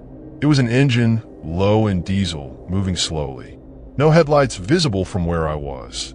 Either it hadn't turned onto the campsite spur yet, or it was running dark. I sat up. The engine idled for a while somewhere back on the road, maybe 200 yards, then shut off. No doors. I woke Breck. He took about 4 seconds this time, and was sitting up before I finished saying his name. I told him an engine had come in on the road and parked without lights. His first response was to look at his phone. No signal, which we'd established on day 1. He reached into his pack without comment, and I heard the sound of him pulling out something I hadn't seen him unpack. A fixed-blade hunting knife in a Kydex sheath. He set it on the edge of the bunk beside him without making a statement about it. I didn't ask. His generation had done more solo remote camping than mine gave him credit for. 20 minutes passed. 30. The forest stayed quiet. I moved to the cab, stayed below the window line, and looked out the windshield down the access spur. Darkness. No movement. Then at the edge of my vision where the spur met the forest road, a shape, a vehicle, boxy, parked across the intersection.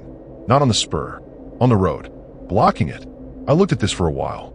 It could be another camper who'd come in late and parked badly. It could be a ranger doing a check. It could be a lot of things. I told myself this with declining conviction. Breck had come up beside me and was looking out the passenger window. He said, very quietly, "That's across the exit." I said I knew. We watched the vehicle for several minutes. Nothing moved. No interior light. No door. No cigarette cherry in the dark. Just the shape of it, parked sideways across the only road out. The night around it was completely still. I thought of Yule, of his face in the flashlight beam, his focus, his single word for himself. I thought of what he'd said about low water. I thought about the fact that he'd known exactly where we were camped without us telling him. I made a decision that Breck agreed with using one look. I started the van. Not fast, just started it. Let the engine warm for 30 seconds, then turn on the headlights. If whoever was in that vehicle was going to move, the lights would prompt them. The headlights put a beam down the spur and lit the back half of the parked vehicle. An old pickup, dark blue or black, one brake light missing its cover. Florida plates. It sat there in our lights and didn't move. I gave it 60 seconds. Then I put the van in drive and went toward it. I want to be precise about what happened next, because it happened quickly. I got to within 40 feet of the pickup and it started. No warm-up, just fired and pulled forward off the road intersection into the forest road heading east. Gone in under 10 seconds, moving fast, no lights until it was far enough away that the beam barely touched the trees. I pulled the leisure travel van onto the forest road and went west, not east, away from wherever that truck was going, toward the county road, because west was the other option and I was taking it. Breck had both hands on the dash and was watching the driver mirror. The road behind us stayed dark. We made the county road in about 8 minutes, which felt like 40. I turned south and drove until I hit a gas station on State Road 40 near Silver Springs. One of those small footprint stations with a single pump and a single overhead light. I pulled in and stopped, and we both sat there for a moment in the way that people sit when their bodies are using up the last of an adrenaline load. Breck put the hunting knife back in the sheath. I noticed my hands were fine. No shaking, which surprised me because my head felt like it had been through a blender. We sat in that gas station lot for about an hour. We talked through the timeline, the engine, the blocked road, the truck, and the more we talked through it, the more it arranged itself into something that had a sequence and therefore an intention. Someone had come in on that road and positioned their vehicle across the exit. They had sat there for half an hour without getting out, without making any communication, without explaining themselves. And when we lit them up, they'd left. Not in anger, not in haste, just gone efficiently like something that had been interrupted before it was ready. I got signal on State Road 40 and called Marion County Sheriff's non-emergency at around 2 a.m. The deputy I spoke to was a young man who listened carefully and asked for the campsite permit number, which I had in my phone photos. He told me he'd send a unit to check the forest road. He asked if we were safe, and I said yes. He said to stay on the main road until we heard back. We waited another 40 minutes in that gas station lot, and then my phone buzzed. The deputy calling back, telling me they'd driven the forest road to our former campsite and found nothing at the intersection. The truck was gone. The campsite had been entered. Camp table turned over. One of Breck's boots that he'd left outside was moved 20 feet from where he'd placed it. Nothing taken, as far as the deputy could assess without a full inventory. Just moved. Things moved to let you know they'd been there. I told the deputy about Ewell, described his camp location upriver. The deputy didn't respond immediately, and in the pause I heard him cover the phone and say something to someone nearby. When he came back, he asked me to describe Ewell again. Age, appearance, the rubber wading boots, the canvas jacket. I described him. Another pause. Then, "Sir, we're going to want to take a formal report from you. Can you come to the Ocala field office tomorrow morning?" His voice had changed register slightly. Still professional, but the earlier breezy efficiency was gone. Something had become more serious, and I could hear exactly where that happened. We slept in the gas station lot until dawn. Actually slept, both of us, which I think says something about what exhaustion could do to self-preservation instincts. The Transit's engine ran for heat, and I reclined the driver's seat, and Breck was out in under 5 minutes in the passenger seat. When I woke up, the station had opened and a man was unlocking the pump and looking at the van in our parking spot with a mild, non-judgmental tolerance of someone who'd seen this before. I went inside and bought 2 large coffees and egg sandwiches wrapped in foil and handed Breck his without ceremony, and we ate and drove to Ocala. The field office was a low, beige building on the edge of town that could have been a dental office. A deputy named Caruso took us into a small conference room and ran the report properly, recorded, detailed, asking follow-up questions about the sequence of events with the careful patience of someone who was building something from our account. When we got to Ewell, Caruso put his pen down and looked at the recorder and then back at us. He said that there had been incidents in the Ocklawaha corridor over the previous winter. He used that word, incidents, the bureaucratic wrapper that covers a lot of different shapes of bad. He said they had a name that matched the description we'd given. He said the individual was known to the department. What Caruso told us next came in pieces, each piece connecting to a previous one with the quiet inevitability of a thing that has been true for a while finally being said out loud. The man who called himself Ewell had been camping in the Ocklawaha corridor since October. Multiple DNR rangers had encountered him. He was known to approach occupied campsites at night and had twice been found inside vehicles that were not his. In both cases, the occupants had been asleep and had not been harmed. In both cases, the encounters had been reported only after the fact because neither party was sure exactly what had happened. He had been contacted by law enforcement twice, and both times had given a name and a permit number that checked out and been sent on his way, because what he was doing was strange, but had not yet been definitively illegal. The truck was a different matter, which Caruso was less forthcoming about. He said it was associated with a Ewell contact, and that the investigation was ongoing. He said the deliberate blocking of a campsite exit was something they took seriously. He said he was glad we left. He said it with the specific weight of someone saying something they mean exactly as literally as it sounds. Breck and I drove back to Fernandina Beach that afternoon.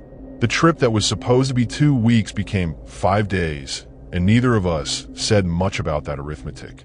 He stayed 2 more days at the house, and on the second evening, we sat on the back porch with beers, and he asked me what I thought Ewell had actually been doing in those vehicles while people slept. I told him I didn't know. He said he thought the guy was watching. Just watching. Like that was enough for him. To be close to people without their knowledge. To be present in a space where he wasn't invited, and to have that be the thing itself. I thought about it, and told him that was the version I could live with. He said, yeah, me too, and we let it sit there. The part that worked on me in the weeks after was the phrase, things come up in the low water. I'd filed it as local color, river knowledge, something that meant whatever Ewell meant by it. But after Caruso's report and the 2 prior vehicle entries and the truck across the exit, I kept coming back to it. What if it wasn't about the river at all? What if it was about us, about campers, about people who came into his corridor and set up at his spots and slept in their vans, and low water meant the deep night, the 2 a.m. hours when defenses were lowest, attention was lowest, when things that couldn't approach in daylight could move, when things could come up. The DNR contacted me 6 weeks later to tell me that the individual had been apprehended in Levy County, camped on another river access road, and was being held pending a psychiatric evaluation and investigation into the prior vehicle entries. They didn't call it anything other than that. The truck, they said, belonged to a family member who had not been cooperative. The investigation was continuing. I thanked the woman who called and asked if anyone had been hurt, and she said not that they were aware of, which is the specific phrasing of someone who is being accurate, not reassuring. Those are not the same thing, and I appreciated that she knew the difference. Breck called me a few days after the DNR contact and said he'd been thinking about the trip. Not the bad parts, the chili, the Homestead Foundation, the catfish photo. He said he wanted to do it again, different location, maybe summer. I told him I was in. I'm in it. That's the part that's hard to explain to people who haven't done this kind of travel. The bad nights don't cancel the good ones. They sit alongside them, and you learn to hold both. You don't stop going. You go differently. I drove the leisure travel van up the coast 2 weeks after that, through Georgia and into the Carolinas, and I camped in proper campground with hosts and neighbors and no forest roads. I worked my way back to the remote stuff slowly, over months, feeling out where my new lines were. I found them. They're further in from where they used to be, which I consider honest accounting rather than retreat. I sleep lighter now, which has its costs and its uses in roughly equal measure. The Ocklawaha is still down there in its hammock, running dark between the cypress, and the barred owl still calls from wherever barred owls go when it's their turn. The Homestead Foundation is still disappearing into the palmetto, corner by corner, and a catfish is still out there somewhere that Breck released without sentimentality. The river doesn't know any of us. It just runs. That's the deal you make when you go to places like that. You accept that you're a temporary presence in something that has its own long logic, and mostly that's beautiful. And occasionally it means you're also sharing the dark with something you didn't account for. You drive out when you have to. You come back when you're ready. You keep the fire lower than you think you need to, and the knife closer than you'd like. The Christmas cookies, for the record, were excellent. Breck's mother always made a good cookie. That part of the trip landed clean, and I'm keeping it.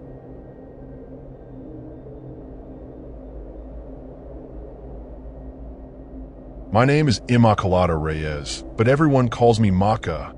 I'm 41 years old, and I've lived in Miami my whole life, which means I've spent 41 years being told that Florida is flat and boring and doesn't count as real nature. I disagree with that completely, but I also understand it. If you only know Miami, you only know the performance of Florida, the version it puts on for people who flew in and want to be entertained. The real Florida is inland, or it's on the backwater coast where the tourist infrastructure ran out of money and gave up, and it smells like sulfur and salt and something older than either. I converted a 2014 Ram ProMaster 2 years ago. High roof, 159-inch wheelbase, the whole serious build with a composting toilet and a 200-watt solar setup and a real mattress, not a folded piece of foam. I did most of the work myself, badly at first, and then better, and the van bears the record of that learning curve in a few crooked cabinet doors and one wall panel that never sits quite flat. I work as a court interpreter, Spanish and Haitian Creole, and most of my work is remote transcription with occasional in-person appearances I schedule in clusters, so I could be in a city for a week and then gone again. My mother thinks I'm going through something. I've decided I'm just living. My friend Denise Okafor is 38, a physical therapist from Fort Lauderdale who takes her 2 weeks of vacation in one unbroken stretch every February, and she'd been asking to come on a trip with me for a year. Denise is practical, unsentimental, and has a talent for reading situations quickly, which are all qualities I valued before the trip and valued considerably more after it.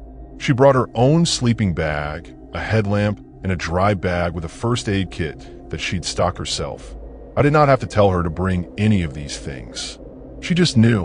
We drove out of Miami on a Friday evening heading north and west, aiming for the Big Bend coast, that stretch of Florida's Gulf Coast where the peninsula curves into the Panhandle, where the tourist development thins out to nothing and the land goes flat and wild, and the water is shallow for miles, an enormous tidal system of seagrass and oyster bars and salt marsh that stretches from Wakulla County down through Dixie. Most people don't think of this coast at all. It's not pretty in the postcard way. It's ancient-looking and low and full of birds, and the towns along it, Steinhatchee, Horseshoe Beach, Sewanee, are the kind of small that means everyone knows when you've arrived. We were heading for a spot I'd found through a woman in a Vanlife group online. A free overnight pull-off on a county road outside of Horseshoe Beach, on the edge of salt flat that drained into the Gulf. She described it as remote, legal with a free permit from Dixie County, flat enough for a level park, and completely unlike anything else she'd camped in Florida. She'd also said cell signal was essentially zero and the road in from the county highway was unpaved. I printed the permit and the coordinates. Denise had downloaded the offline map. We were prepared, which is different from being ready, as it turns out. We hit the pull-off around 9 at night, which was later than I'd planned. A slow stretch on US 19 and a stop in Cross City for gas had eaten the evening. The county road was limestone and shell, and the ProMaster handled it fine, but the headlights were picking up nothing beyond the road edge except flat, pale grass and the occasional dark shape of a mangrove cluster. The salt flat opened up to our left as we came around the last bend. Enormous silver white in the moonlight, absolutely still. The Gulf was invisible beyond it, but present in the smell. Sharp, biological, the specific brine of low tide on a warm night. I pulled into the cleared area and cut the engine. Neither of us spoke for a moment. The flat was something else in the moonlight. The shallow water that sat over it, maybe an inch deep across most of the surface, reflected the sky back perfectly, so the whole thing looked like a sheet of light laid on the ground. A great white egret was standing at the near edge, motionless, looking at us without apparent concern. Denise said, "Okay, that's actually incredible." And I said, "I know." And we got out and stood there for a while just taking it in. The air was warm for February. The mosquitoes were present, but not catastrophic. The egret eventually decided we were boring and moved off along the flat. We had a simple dinner, sandwiches I'd made before we left, chips, a thermos of coffee, and sat in the camp chairs with the side door open, looking at the flat. Denise talked about a patient she'd been worried about, a teenager with a spinal injury who was making better progress than anyone had expected. I talked about a deposition I'd interpreted 2 weeks prior that had gone sideways in a way that was almost funny in retrospect. The night was easy and the flat was beautiful, and there was nothing anywhere near us that seemed like anything to think about. I went to bed at 11, Denise at 11:30. She took the bench seat she claimed with her sleeping bag. I took the mattress at the rear. The van was well ventilated, rear windows cracked, roof vent open, and the salt air moved through it slowly. I fell asleep listening to the flat, to the thin sound of a very light wind moving over a very thin sheet of water. At some point in the night, I half woke and heard something I didn't process consciously, a low rhythmic sound from somewhere on the flat, repetitive, mechanical. In the state I was in, I absorbed it and went back under. I didn't remember it until morning. Denise heard it too. She brought it up while we were making coffee, casually, like she was checking whether she'd imagined it. She described it as a low thumping, like something knocking against something hollow out on the flat. Not fast, patient. She said she'd lain awake for a while listening to it, and it had eventually stopped, and she decided it was a boat bumping against a dock, even though she hadn't seen a dock. I told her I'd heard something similar, half asleep, and hadn't placed it. We stood at the edge of the flat in the morning light and looked out across it, and nothing was there. The surface was undisturbed. The egret was back, or a different egret, working the far edge. The flat looked different in daylight, less cinematic, more raw. At low tide, which it was when we woke, the water level had dropped to nothing in sections, exposing the shell and mud bottom in dark patches. You could see the channels where the water drained back toward the Gulf, small, meandering, cut through the flat like lines drawn by someone who wasn't in a hurry. The smell was stronger at low tide, rich and sulfuric and deeply alive. Denise, who knew anatomy better than most people and was unfazed by most biological realities, said it smelled like the inside of something large. We spent the morning well, walked the flat edge, kept to solid ground, watched a roseate spoonbill work one of the drainage channels with that side-to-side sweep it does, ridiculous and efficient at once. Denise photographed it with her phone and texted it to about 11 people, each of which delivered the exact same response. The bird with the hard eyes. We found the remains of a blue crab that something had picked clean and a horseshoe crab shell the size of a dinner plate, overturned and hollow. The biological extravagance of the Big Bend coast is something that requires time to calibrate to. It's not subtle. Around noon, a truck came down the county road and slowed near our van. It was a work truck, white, no markings, rack on the bed, a couple of plastic fuel cans behind the cab. The driver was a man, maybe 60, weathered the way people get when they work outside in coastal Florida for decades. Not tan, exactly, more like cured. He pulled even with the ProMaster and looked at it for a moment and then at us. He had the flat effect appraisal of someone deciding whether they need to say something. He decided yes. He asked if we were permitted. I said yes and offered to show him the Dixie County form. He waved that off like it was beside the point. He looked out at the flat and back at us and said we should be gone before dark. I asked why. He said the flat was coming in tonight. He said it like a tide report, matter of fact, meaning the water would come up across the whole surface, not just the channels, and it could come in fast if the wind pushed from the southwest, which it was supposed to. He said the pull-off flooded in a high water event, and he'd seen trucks stuck out here. I thanked him. He looked at the van one more time. The way you look at something you're not sure will make good decisions on its own, and drove on. We talked about it over lunch. Denise thought we should leave. The flooding risk was practical and real, and we had no reason to ignore someone local telling us directly. I pulled up the weather on my downloaded offline data, which was a day old, and the wind forecast was indeed southwest in the evening. I looked at the pull-off surface. It was elevated enough that a modest water rise probably wouldn't reach us, but modest was doing a lot of work in that sentence. I told Denise we'd watch the water through the afternoon and decide by 4 o'clock. She said that was a reasonable plan, while making the face of someone who already knew how she was voting at 4 o'clock. The afternoon brought a change. The wind shifted around too, coming southwest like the man had said, and the flat began to fill, visibly, in real time, the channels plumping up and spilling over their edges, the dry patch sections graying with incoming water. It was both beautiful and mildly alarming, like watching a slow breath being drawn in. I was watching it from the camp chair when I noticed the object. About 300 yards out on the flat, something dark was visible just at the surface, too regular to be a mud patch, too large to be debris. I got my small binoculars from a van and looked. It was a boat, or most of a boat, a flat-bottomed skiff, low-sided, half-submerged, sitting at an angle that said it had been there a while. A mullet boat, probably the kind local fishermen used on these flats for decades. Old, abandoned. That's where the knocking had come from. I realized the hull moving on the incoming tide, bumping against something beneath it. I told Denise. She looked through the binoculars, said, "Huh," handed them back. She said it was probably just an old wreck. These flats were full of them, and yes, we were leaving at 4. I said yes, we were leaving at 4. I put the binoculars away. But for the rest of the afternoon, I found myself coming back to the boat, checking it without quite deciding to.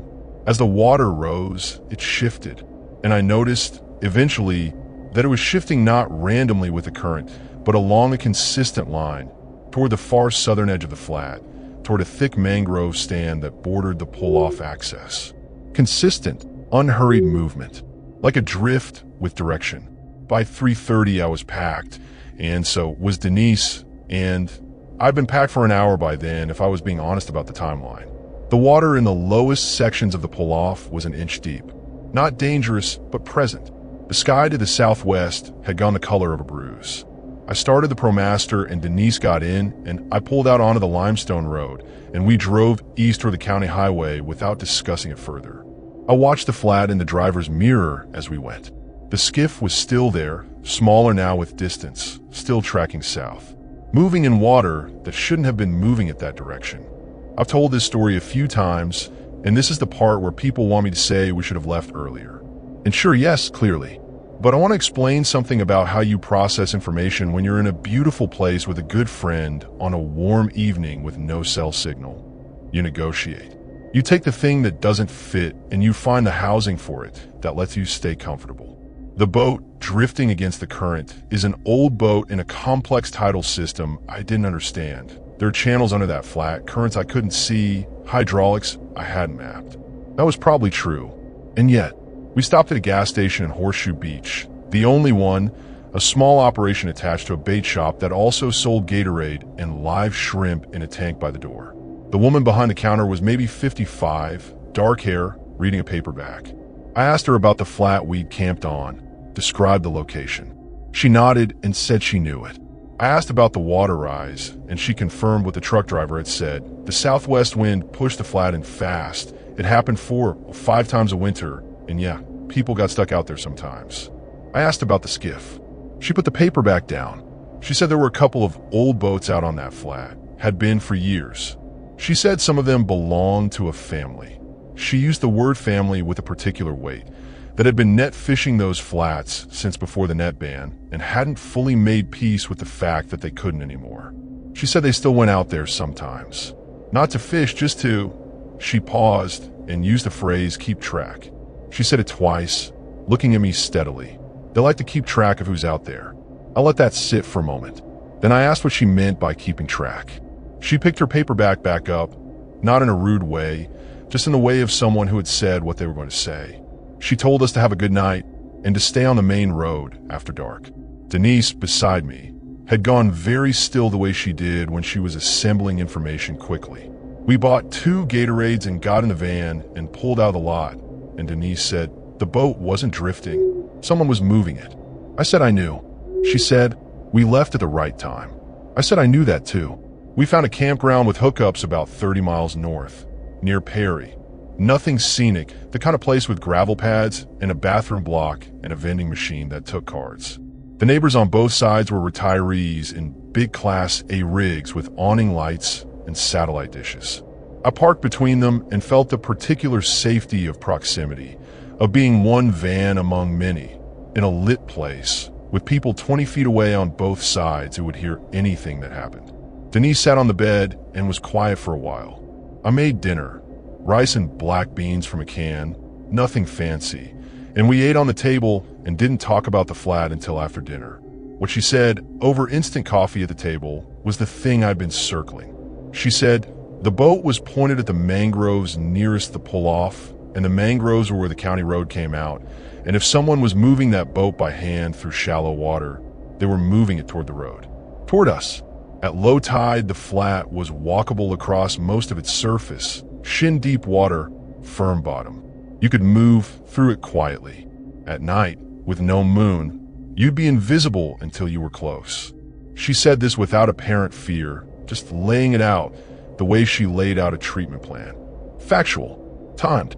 This is what we have. This is the sequence. This is what we do. We agreed we weren't going back to that flat. That felt obvious. But we also agreed to report what we'd seen. So the next morning I called the Dixie County Sheriff's Office from the campground. Signal was good, and I described the boat movement and what the woman at the bait shop had said. The deputy who took the call was a patient man who asked geographic questions, who mapped our description onto his knowledge of that coastline with the efficiency of someone who'd been covering that territory for years. When I mentioned the family and keeping track, he was quiet for a moment, and then he asked if anything had approached the van or if we'd had direct contact with anyone out there. I said no.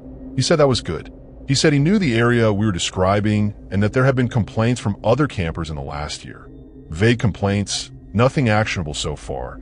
People who'd felt watched or found things move near their vehicles. He said they were building a picture and our account was useful. Building a picture. That phrase sat with me.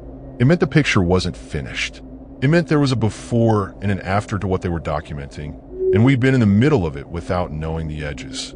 I thanked him and he asked for my contact information and I gave it, and then I sat in the campground in the morning sun with the retirees on both sides making their morning rounds. Dog walks, coffee cups, comfortable small talk, and I thought about the flat in the moonlight, how perfect it had looked when we arrived, how the water had reflected the whole sky back at itself.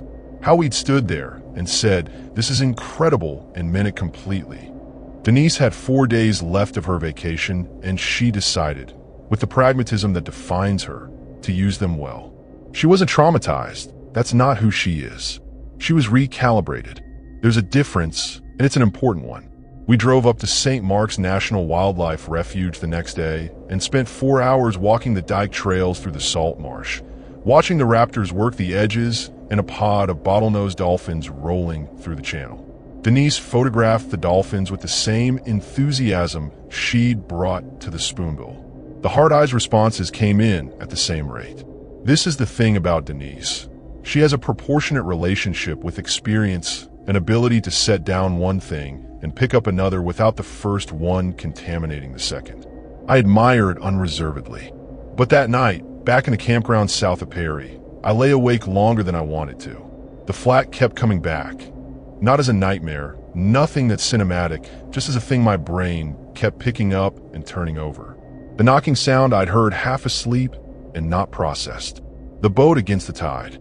The woman in the bait shop who'd used the phrase keep track without looking at me when she said it. And the specific, simple logic that Denise had laid out. Low water, walkable flat, dark night, van parked 30 feet from the mangrove edge. We'd been visible the moment we arrived. We'd been accessible. 1 van, 2 women, no obvious others. The timing of the truck driver's visit, which had sent us packing at 4, whether that had been neighborly or whether someone had decided we were going to be too complicated. I couldn't resolve any of it into something clean. That was the honest truth. Maybe the boat was just tide movement in a system I didn't understand. Maybe the family was just people who guarded their traditional territory and didn't go further than proximity. Maybe the deputies building a picture was routine complaint management and not the framework of something serious. I could hold those maybes, and I did. They just didn't sit still. Denise and I drove back through Tallahassee and then south through the Apalachicola National Forest on the last day, the long way home, because she wanted to see big trees, and the Apalachicola corridor had longleaf pines that went up 60, 70 feet the old growth remnant of a forest that once covered most of the Florida Panhandle. We stopped at a pull-off and walked under them for an hour. The light through that canopy is something specific, golden and vertical, coming down between trunks or 2 feet across through an understory of wiregrass that was a foot deep and completely unbroken. Denise stood in the middle of it and turned around slowly. She said, "This is the real one." I knew exactly what she meant. We ate dinner at a barbecue place in Blountstown, packed into a vinyl booth diner with a half-dozen local families and a high school basketball team in matching warm-ups. The food was genuinely excellent. Smoked mullet dip that I've been thinking about ever since. Ribs that needed 2 napkins minimum.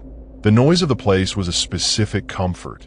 The accumulated sound of people who had nowhere alarming to be, spending a regular evening doing a regular thing. Denise ordered a slice of key lime pie that she shared with me without asking if I wanted some, which is the correct behavior.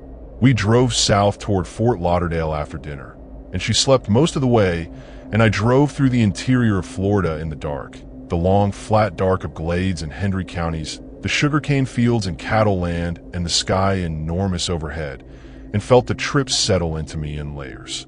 When I dropped her off at her apartment in Fort Lauderdale, she hugged me and said she wanted to go again. I said I wanted that too. She said, specifically, somewhere we can see the whole perimeter. I said, noted. She went inside and I drove back to Miami on 95, and the city absorbed me with its usual indifference. The lights, the traffic, the density of people living their loud and complicated lives. And I sat in a parking spot near my apartment in the ProMaster for a while before going in, just sitting. It's something I do after long trips. Let the van be still. Let the trip stop moving. The Dixie County deputy called me 3 weeks later. I was in Miami-Dade Family Court on a lunch break, eating a sandwich on a bench outside when my phone rang. He followed up on the flat and the complaint pattern and had made contact with the individuals involved. He didn't name them, just called them the individuals. No charges have been filed, but there had been a formal conversation and a clear communication about what would and wouldn't be tolerated going forward. He said the permit area would have increased patrol presence through the spring season. He thanked me for the report and said if I came back to that coast, I should feel free to camp legally, that the area was genuinely beautiful and most people who use it had no problems at all. I thanked him. I sat with the word most for a moment after he hung up. Most is not all. Most is a statistical comfort, not a guarantee. But I know how to work with most. In my job, most depositions go fine. Most hearings proceed as expected. Most interactions between people in conflict resolve without the worst available outcome. You accept most, and you prepare for the exceptions, and you don't let the exceptions take the whole shape of the thing. I went back to that coast 6 weeks later alone. Different spot. A county park north of Steenhatchee with a proper campground, a boat ramp, a camp host, and a fifth wheel at the entrance. I parked by the water and set up the camp chair and watched the salt marsh do its slow, tidal business and ate well and slept fine. The smell was the same, sulfur and brine and old biology, and I didn't mind it. I'd missed it, actually, which surprised me and then didn't. What I've changed is the checklist I run before committing to a spot. It was always practical before: level ground, decent signal or Garmin coverage, no flood risk, legal status confirmed. Now it has a perimeter component. I walk the full perimeter before I set up. Tree line, access road, anything to the water if there's water. I take 10 minutes and I do it without cutting corners. Denise suggested it and she was right.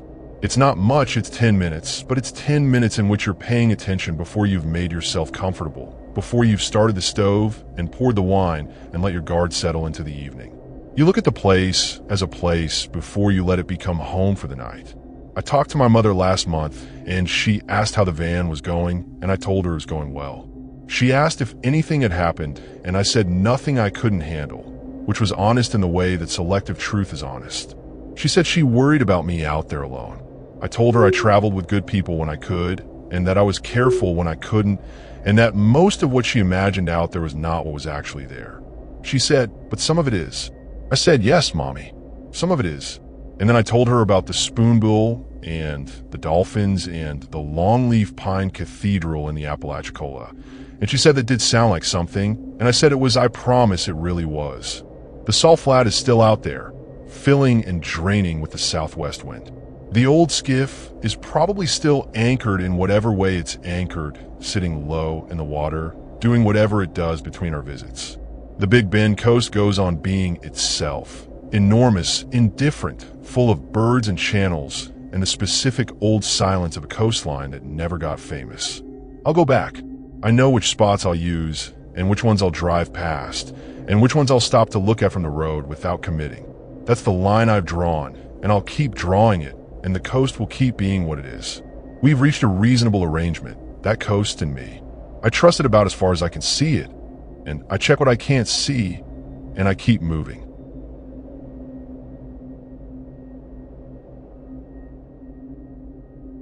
The Ocala National Forest sits in the middle of Florida like something the rest of the state forgot about. No beaches, no condos, no retired couples on golf carts. Just slash pines, sand roads, and dark water that doesn't move the way water should. I've been driving since early afternoon, coming down from Jacksonville on 19, and by the time I turn off onto one of the unpaved forest roads, the sky had gone that deep bruised orange that Florida does better than anywhere else. I wasn't looking for anything specific, just to pull off wide enough to fit the van without blocking the road, somewhere I could cook, decompress, and sleep without someone knocking on my window at 2 in the morning telling me I couldn't be there. I'd done this 100 times. Pick a road, find a flat spot, kill the engine. Simple. I found a clearing about 1.5 miles off the main road, just past a concrete marker that had been spray painted over so many times the number underneath was completely gone. The ground was firm enough, packed sand and pine needles, and there was a ring of old ash about 20 feet from where I parked, the kind that comes from years of fires, not just one. Someone used this spot regularly. That should have been a comfort. Shared spots mean people know about them, which usually means they're safe, documented, unremarkable. I told myself that while I leveled out the van with my 2 rear blocks and cracked the back doors to let the heat out. The heat in the Ocala in late September is its own thing entirely. It's not the same as city heat.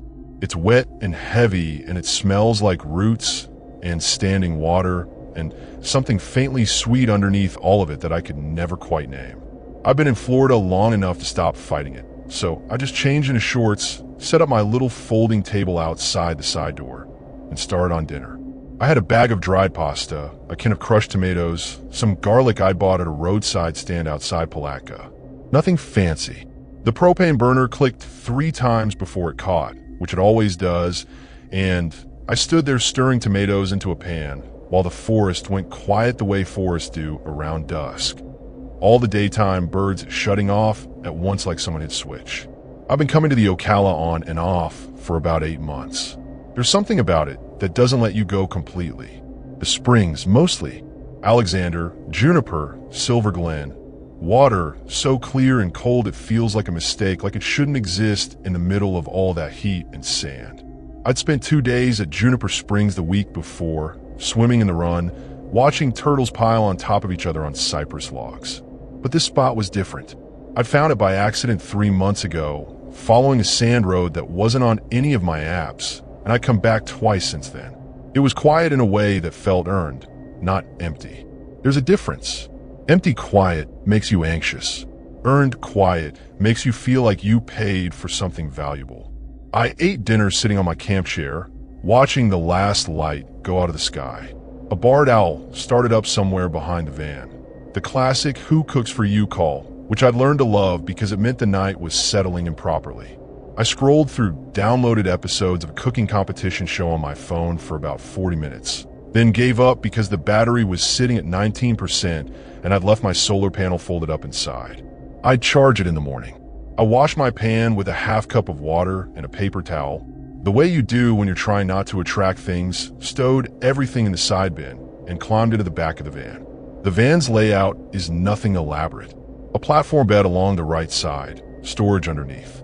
A strip of LED lights along the ceiling that I can dim down to almost nothing.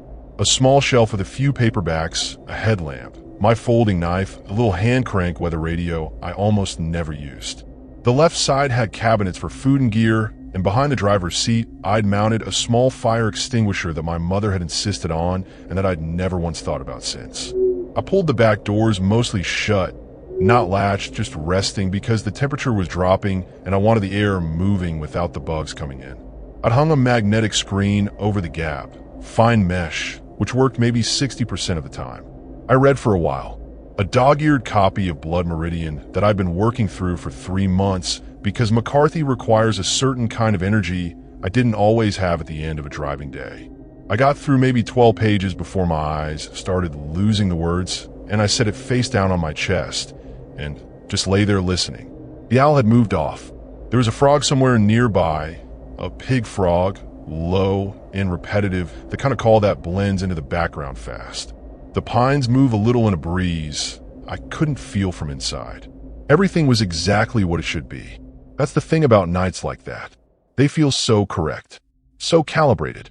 The kind of night that makes you think you made the right choice, leaving the apartment, leaving the routine, leaving the version of yourself that was slowly going dull. I remember thinking, right before I fell asleep, that this was one of those nights I'd be glad I remembered. Not because anything happened, just because it felt like being exactly where I was supposed to be. Like the forest had made room for me specifically. I woke up at 2:14 a.m., not gradually, all at once. The way you do when something is wrong, but your brain hasn't figured out what yet. The pig frog had stopped.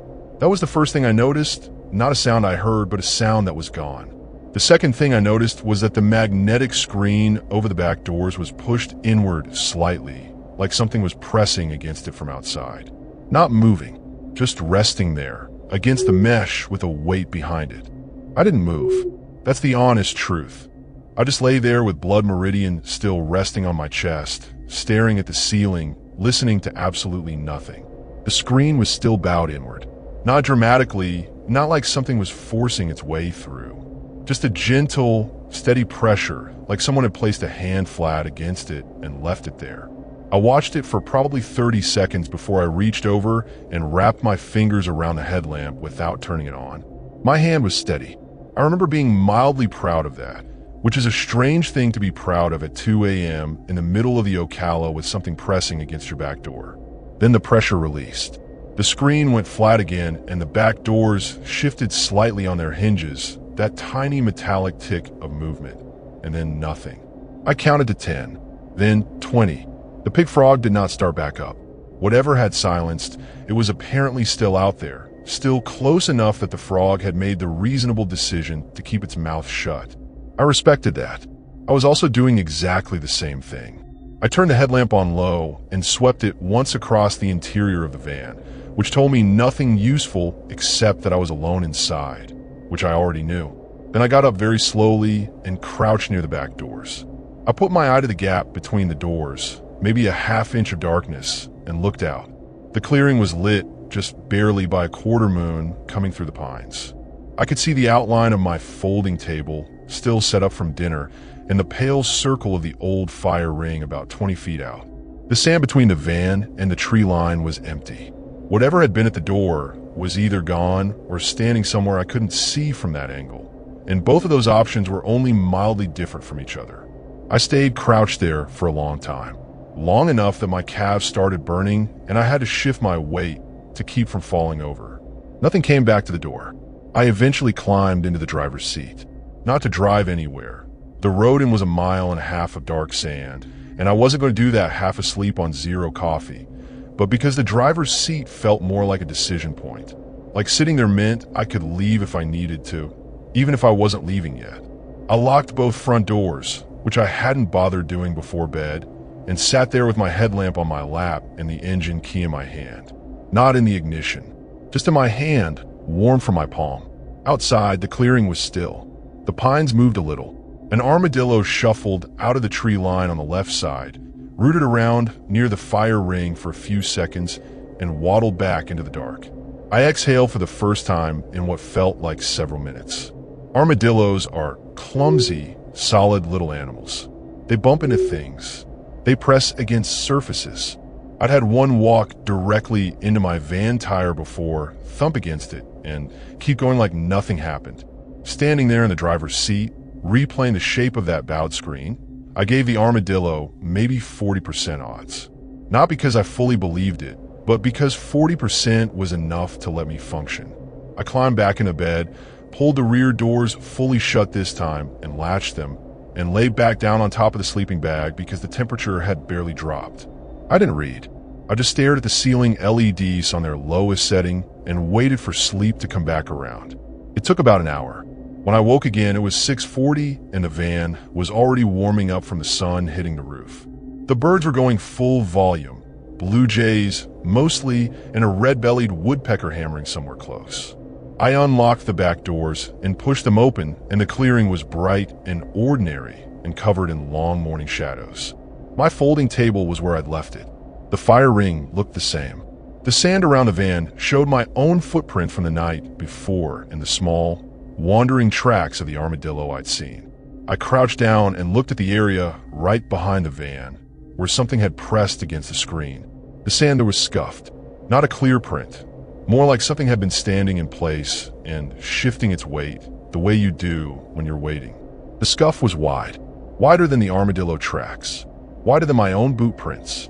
I stood up and looked at it for a while with my coffee mug in my hand. Instant coffee, boiling water from the propane burner, not great, but necessary. And I made the conscious decision not to decide what it meant. Sometimes the forest floor just looks like things. Sometimes roots push up from underneath and distort the sand. Sometimes you project shapes onto ambiguous ground because your brain spent the night in a low hum of alertness, and now it wanted a reason for that. I drank my coffee and made a mental note of what I'd seen, the way you know to check engine light, that only comes on sometimes. File it. Watch it. Don't act on incomplete information. I spent most of the day at Juniper Springs, which was only about 6 miles east on 40. The run was cold and clear and full of people on tubes, families mostly kids screaming at the temperature and then screaming for completely different reasons 10 seconds later because they loved it. I floated the run twice, lay on a picnic table in the sun for an hour, talked for a while with a woman named Priscilla who was camping there with her 2 teenage sons and who had very strong opinions about camp cooking that I mostly agreed with. By the time I drove back to my clearing in the late afternoon, I'd almost completely talked myself down from the night before. Almost. The table was moved. Not dramatically. Maybe 8 inches to the left from where I'd left it. I stood at the edge of the clearing for a full minute looking at it. I knew where I'd left it because I always put it at a specific distance from the side door, close enough to reach inside for things. And now there was a gap I'd have to lean for. Wind could have done it. Maybe except I'd been at Juniper Springs all day in dead flat air, without so much as a breeze. Animals sometimes knocked things over, but didn't tend to slide folding tables sideways with any real precision. I walked over and stood next to it and looked down at the sand underneath, where the 4 legs had left 4 small divots. And then I looked at where the legs were now, 8 inches to the left, and the new divots those legs were sitting in. Whoever, whatever, had moved it had set it back down carefully. Not knocked it. Set it. I moved the table back. I don't know why that was my first instinct. Like correcting it meant I was in charge of the situation, like putting it back in its spot was a way of saying nice try. Then I stood there in the middle of the clearing with my hands on my hips, feeling genuinely stupid, because I just rearranged furniture in response to something I didn't understand, which is maybe the least useful thing a person can do. I checked the rest of the campsite methodically. The side bin was latched the way I'd left it. The propane canister hadn't been touched. My camp chair was folded and leaning against the van where I'd put it that morning. Everything else was exactly right. Just the table. Just those 8 inches. I made a decision right there that I'm not entirely proud of. I didn't leave. I know how that sounds. I know the version of this story where a reasonable person packs up and drives to a Walmart parking lot in Ocala City and sleeps under fluorescent lights and considers it a win. I thought about it. I genuinely thought about it for maybe 3 full minutes, standing there in the late afternoon heat with gnats orbiting my head. But I'd been in this clearing 3 times before without incident. I had no proof that anything I was dealing with was actually dangerous. A bowed screen and a moved table. That's not a reason to abandon a spot I liked. That's barely a reason to mention it to someone. So I stayed. I set up the chair, I made dinner, I watched the sky go dark, and I told myself I was being rational. I was also, to be completely honest, a little irritated. There's something about having your space messed with, even subtly, even ambiguously, that gets under your skin in a specific way. This was my clearing. I'd found it. I come back to it. I knew the exact sound the pines made in a southeast wind and the way the sand held heat until almost midnight. Someone or something was in my space and moving things around and not showing itself. And that specific combination of intrusion and invisibility was starting to work on me in a way that was harder to file away and monitor than a simple noise in the dark. I ate my dinner faster than usual and washed up and got back inside the van before it was fully dark, which was something I almost never did. I locked everything. Both front doors, both back doors, the small vent above the bed that I usually left cracked for airflow. The van got warm fast without the vent, and I lay on top of my sleeping bag in the close heat, sweating lightly and staring at the ceiling with the LEDs completely off.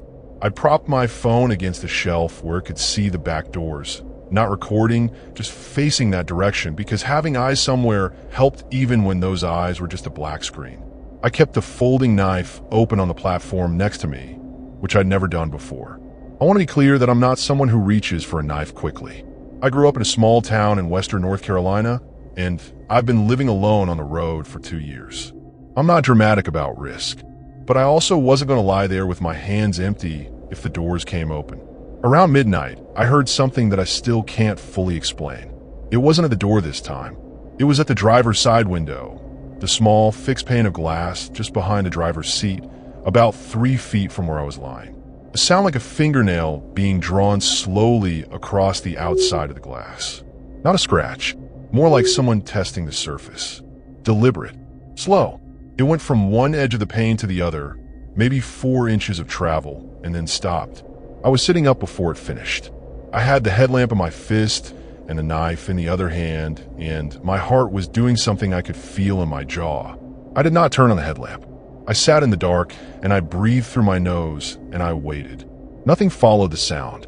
No voices, no movement against the van's body panels, no attempt at the door handles.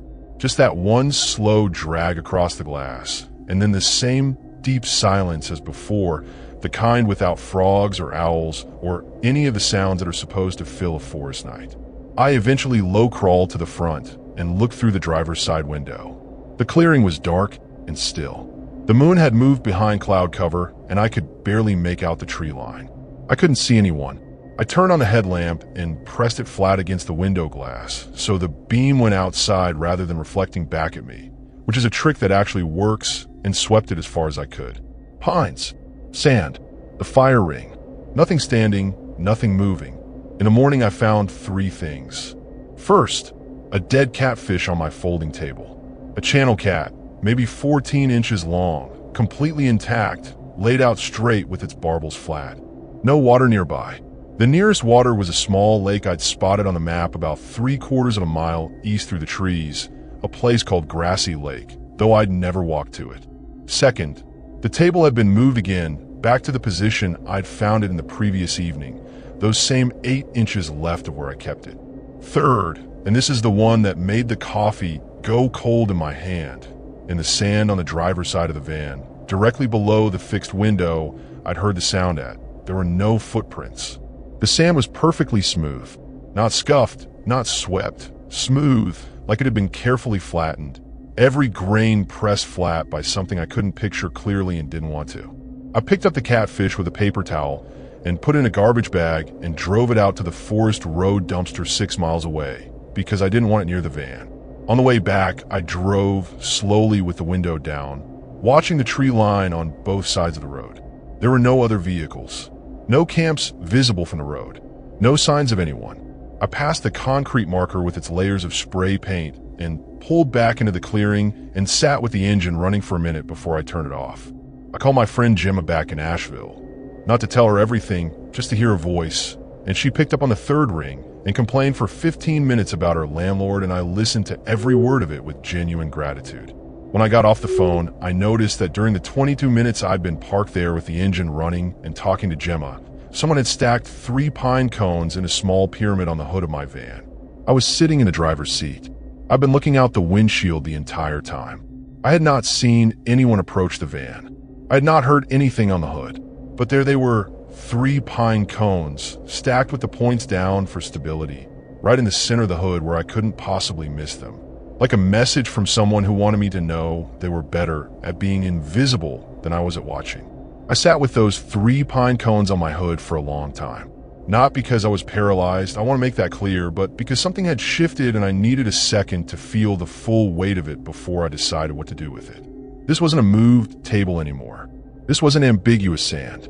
Someone had walked up to the front of my running van while I was sitting inside it, looking out the windshield, talking on the phone, and placed 3 objects on the hood without making a sound and without me seeing them do it.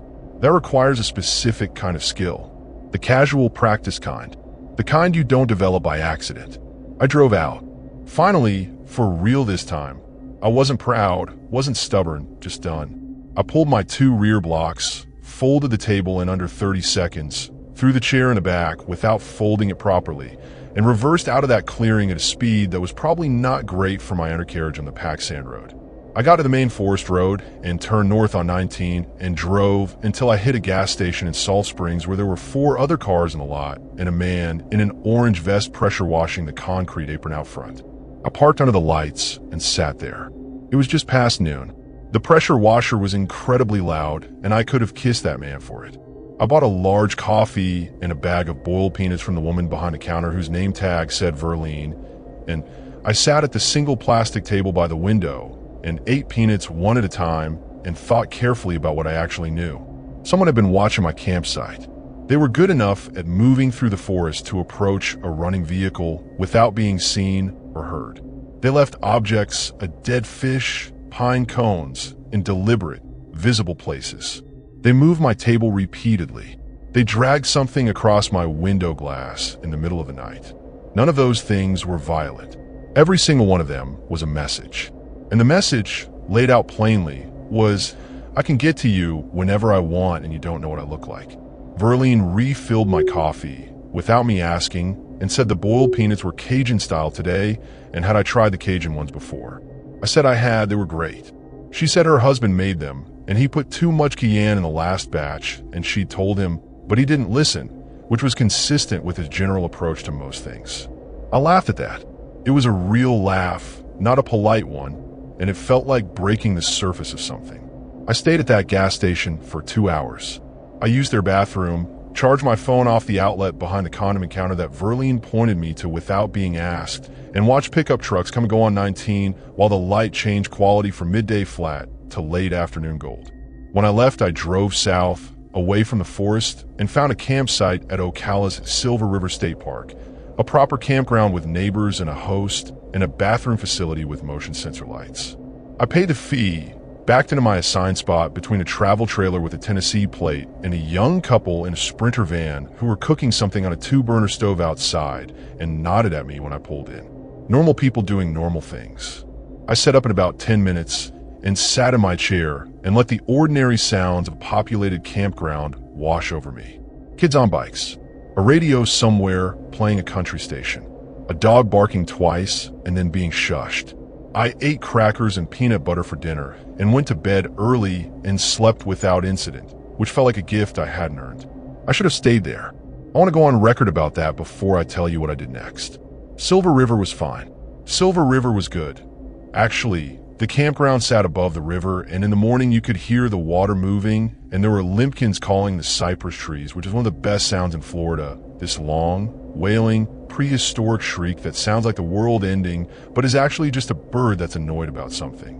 I should have spent a second night there, maybe a third, reset completely, and then driven north to Georgia or west to the Panhandle and left the Ocala behind entirely. I know that. I knew it then. Instead, on the second morning, I drove back to the clearing. I'm trying to be honest about why, and the closest I can get is this. I needed to see it in the daylight, empty, without anything happening, just to confirm that it was still a real place and not something my sleep-deprived brain had started to mythologize. I needed to look at it and see a patch of sand and some pine trees and an old fire ring and feel it shrink back down to its actual size. So I drove back up the forest road, past the spray-painted marker, and turned into the clearing and stopped with the engine running and both doors locked and looked out through the windshield at the place I'd been camping. The table was there. I'd left it there when I fled. I grabbed the chair, but left the table because I was moving fast. It was in the correct position, the one I kept it in, the one that put it within reach of the side door. Not in the move position. Mine, centered on its four legs with the surface empty. That was fine. That was actually reassuring for about 4 seconds until I noticed the driver's side window. The fixed pane, I'd heard the sound at 2 nights ago. Someone had written something on the outside of the glass. Not with a marker or paint, with their finger in the condensation or dust on the glass, the way you write on a fogged-up bathroom mirror. 3 words, block letters, precise, and even the kind of handwriting that comes from someone taking their time. I had to get close to the glass from the inside to read them, close enough that my breath fogged my side of the pane.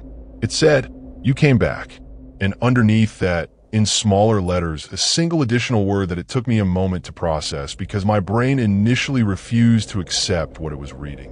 Not a threat exactly, not a question, just a word that implied everything that came after it. The word was good. I put the van in reverse, and I did not look at the tree line, and I did not look at the fire ring, and I did not check my mirrors for anything except the road behind me, and I drove out of the Ocala National Forest at 60 miles an hour on a sand road that was only meant for 30, and I didn't stop until I hit pavement. I made it to Gainesville by mid-afternoon and parked in a busy lot off University Avenue, where college kids walked in every direction and food trucks lined the curb, and everything smelled like fried food and sunscreen. I sat in a van with the engine off and my hand in my lap and did a thing I almost never do. I called my older brother Terrence, who lives in Tampa and who I talk to maybe 4 times a year because we love each other in the specific way that requires distance to function properly. He picked up and said, "You sound weird," before I'd finished my first sentence, which is either a twin thing or just a Terrence thing, and I've never been sure which. I didn't tell him everything. I told him enough. He told me to come to Tampa, and I said I'd think about it, which meant yes, and he knew that, and we hung up. I didn't go to Tampa. Not yet. I sat in that parking lot until dark, eating gas station food and watching a street musician set up a small amplifier on the corner and play Stevie Wonder covers badly, but with tremendous commitment, and I did what I probably should have done 3 days earlier. I went through everything methodically. I wrote it out in the Notes app on my phone in plain language. No interpretation. Just the sequence of events in order. Screen pressure night 1. Scuffed sand. Moved table. Fingernail on glass. Dead catfish on the table. Smooth sand below the window. Pine cones on the hood while the engine was running. The words on the glass. Written out like that, back to back, it didn't shrink down the way I'd hoped. It got bigger. The shape of it became clearer. This was someone who had been watching me long enough to know my routines, my table position, the exact window I slept closest to. Someone who wanted me to feel them without seeing them. And someone who, when I left, was patient enough to wait and see if I'd come back. Which I did, like an idiot. Which I came back. I called the Marion County Sheriff's Office non-emergency line and talked to a man who was professionally polite in the way that communicates very clearly that nothing you are saying constitutes an actionable situation. No crime had been committed. Nothing had been damaged or taken. The writing on the glass, was it still there? No, I said, I didn't photograph it, I left. He took a report number and suggested that if I returned to the area and felt unsafe, I should call 911. I thanked him and he thanked me, and we both knew that call had accomplished essentially nothing. I sat with the report number written in my Notes app underneath the list of events. It looked small next to everything else. Here's what I keep coming back to, even now. The catfish. Not the words on the glass, not the pine cones, not the screen, the catfish.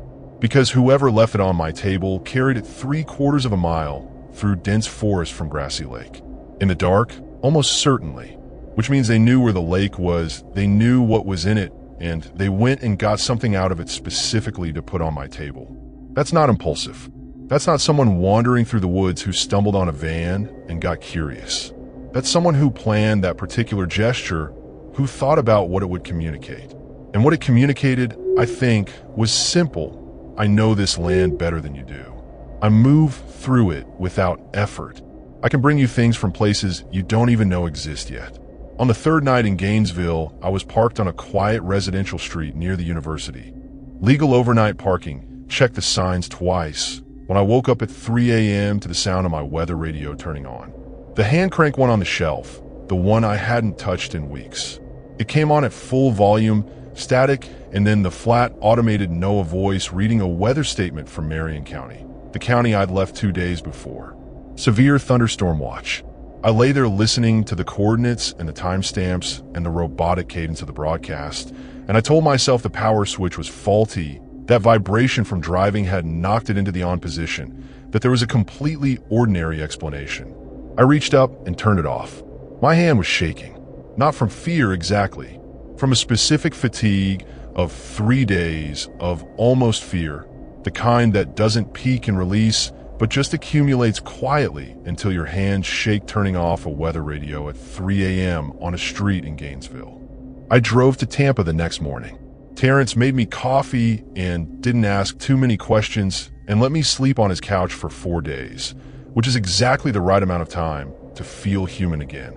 His apartment was on the 14th floor of a building in Ybor City, and at night the city spread out in every direction, lit up and dense, and full of the kind of noise that means people, which is its own kind of medicine. I ate actual meals. I watched bad television. I did laundry in a machine that wasn't a laundromat. On the third day, Terrence's girlfriend Paloma made arroz con pollo, and we sat at a real table, and I ate 2 full plates and felt something loosen in my chest that had been pulled tight for a week. On the 4th day, I went back to my van, parked in Terrence's building garage, and did a full inspection. I don't know exactly what I was looking for. Something attached underneath, a mark somewhere, some evidence that the clearing in the Ocala had followed me out. I found nothing. The van was exactly a van. I checked the weather radio power switch and found it loose in the off position, which could mean anything or nothing. I checked every window for marks. I checked the hood. I checked the undercarriage with a flashlight lying on the garage floor. Nothing. I sat in the driver's seat for a long time afterward and tried to make a decision about what kind of person I was going to be on the other side of this. Whether I was the kind who stopped going to remote places or the kind who just went more carefully. I hadn't figured that out yet. What I know is this. I went back to the Ocala one more time, about 3 weeks later. Not to the clearing. I never went back to the clearing. But I drove past the turnoff on Forest Road 88, the sand road that led back to the concrete marker, and I slowed down as I passed it without stopping. The road looked exactly the same. No vehicles visible. No signs of anyone. Just pine trees and sand going back into the dark between the trunks. I drove past at about 15 miles an hour, and I looked at that turnoff for as long as it stayed in my driver's side window. And then it was behind me, and I kept going north. I don't know who was in those woods. I don't know if they're still there, using that clearing, moving that table 8 inches to the left for whoever comes next. I don't know what they wanted, ultimately, because they never came through the door. And I think about that sometimes, the fact that they never came through the door, and I can't decide if that means they weren't going to, or if it means they simply hadn't decided to yet. Those are 2 very different things. And the distance between them is exactly the size of the thing I still can't sleep through sometimes. 3 months later, in a parking lot 3 states away, when I wake up at 2 a.m. and the van is quiet, and I lie there in the dark listening to absolutely nothing.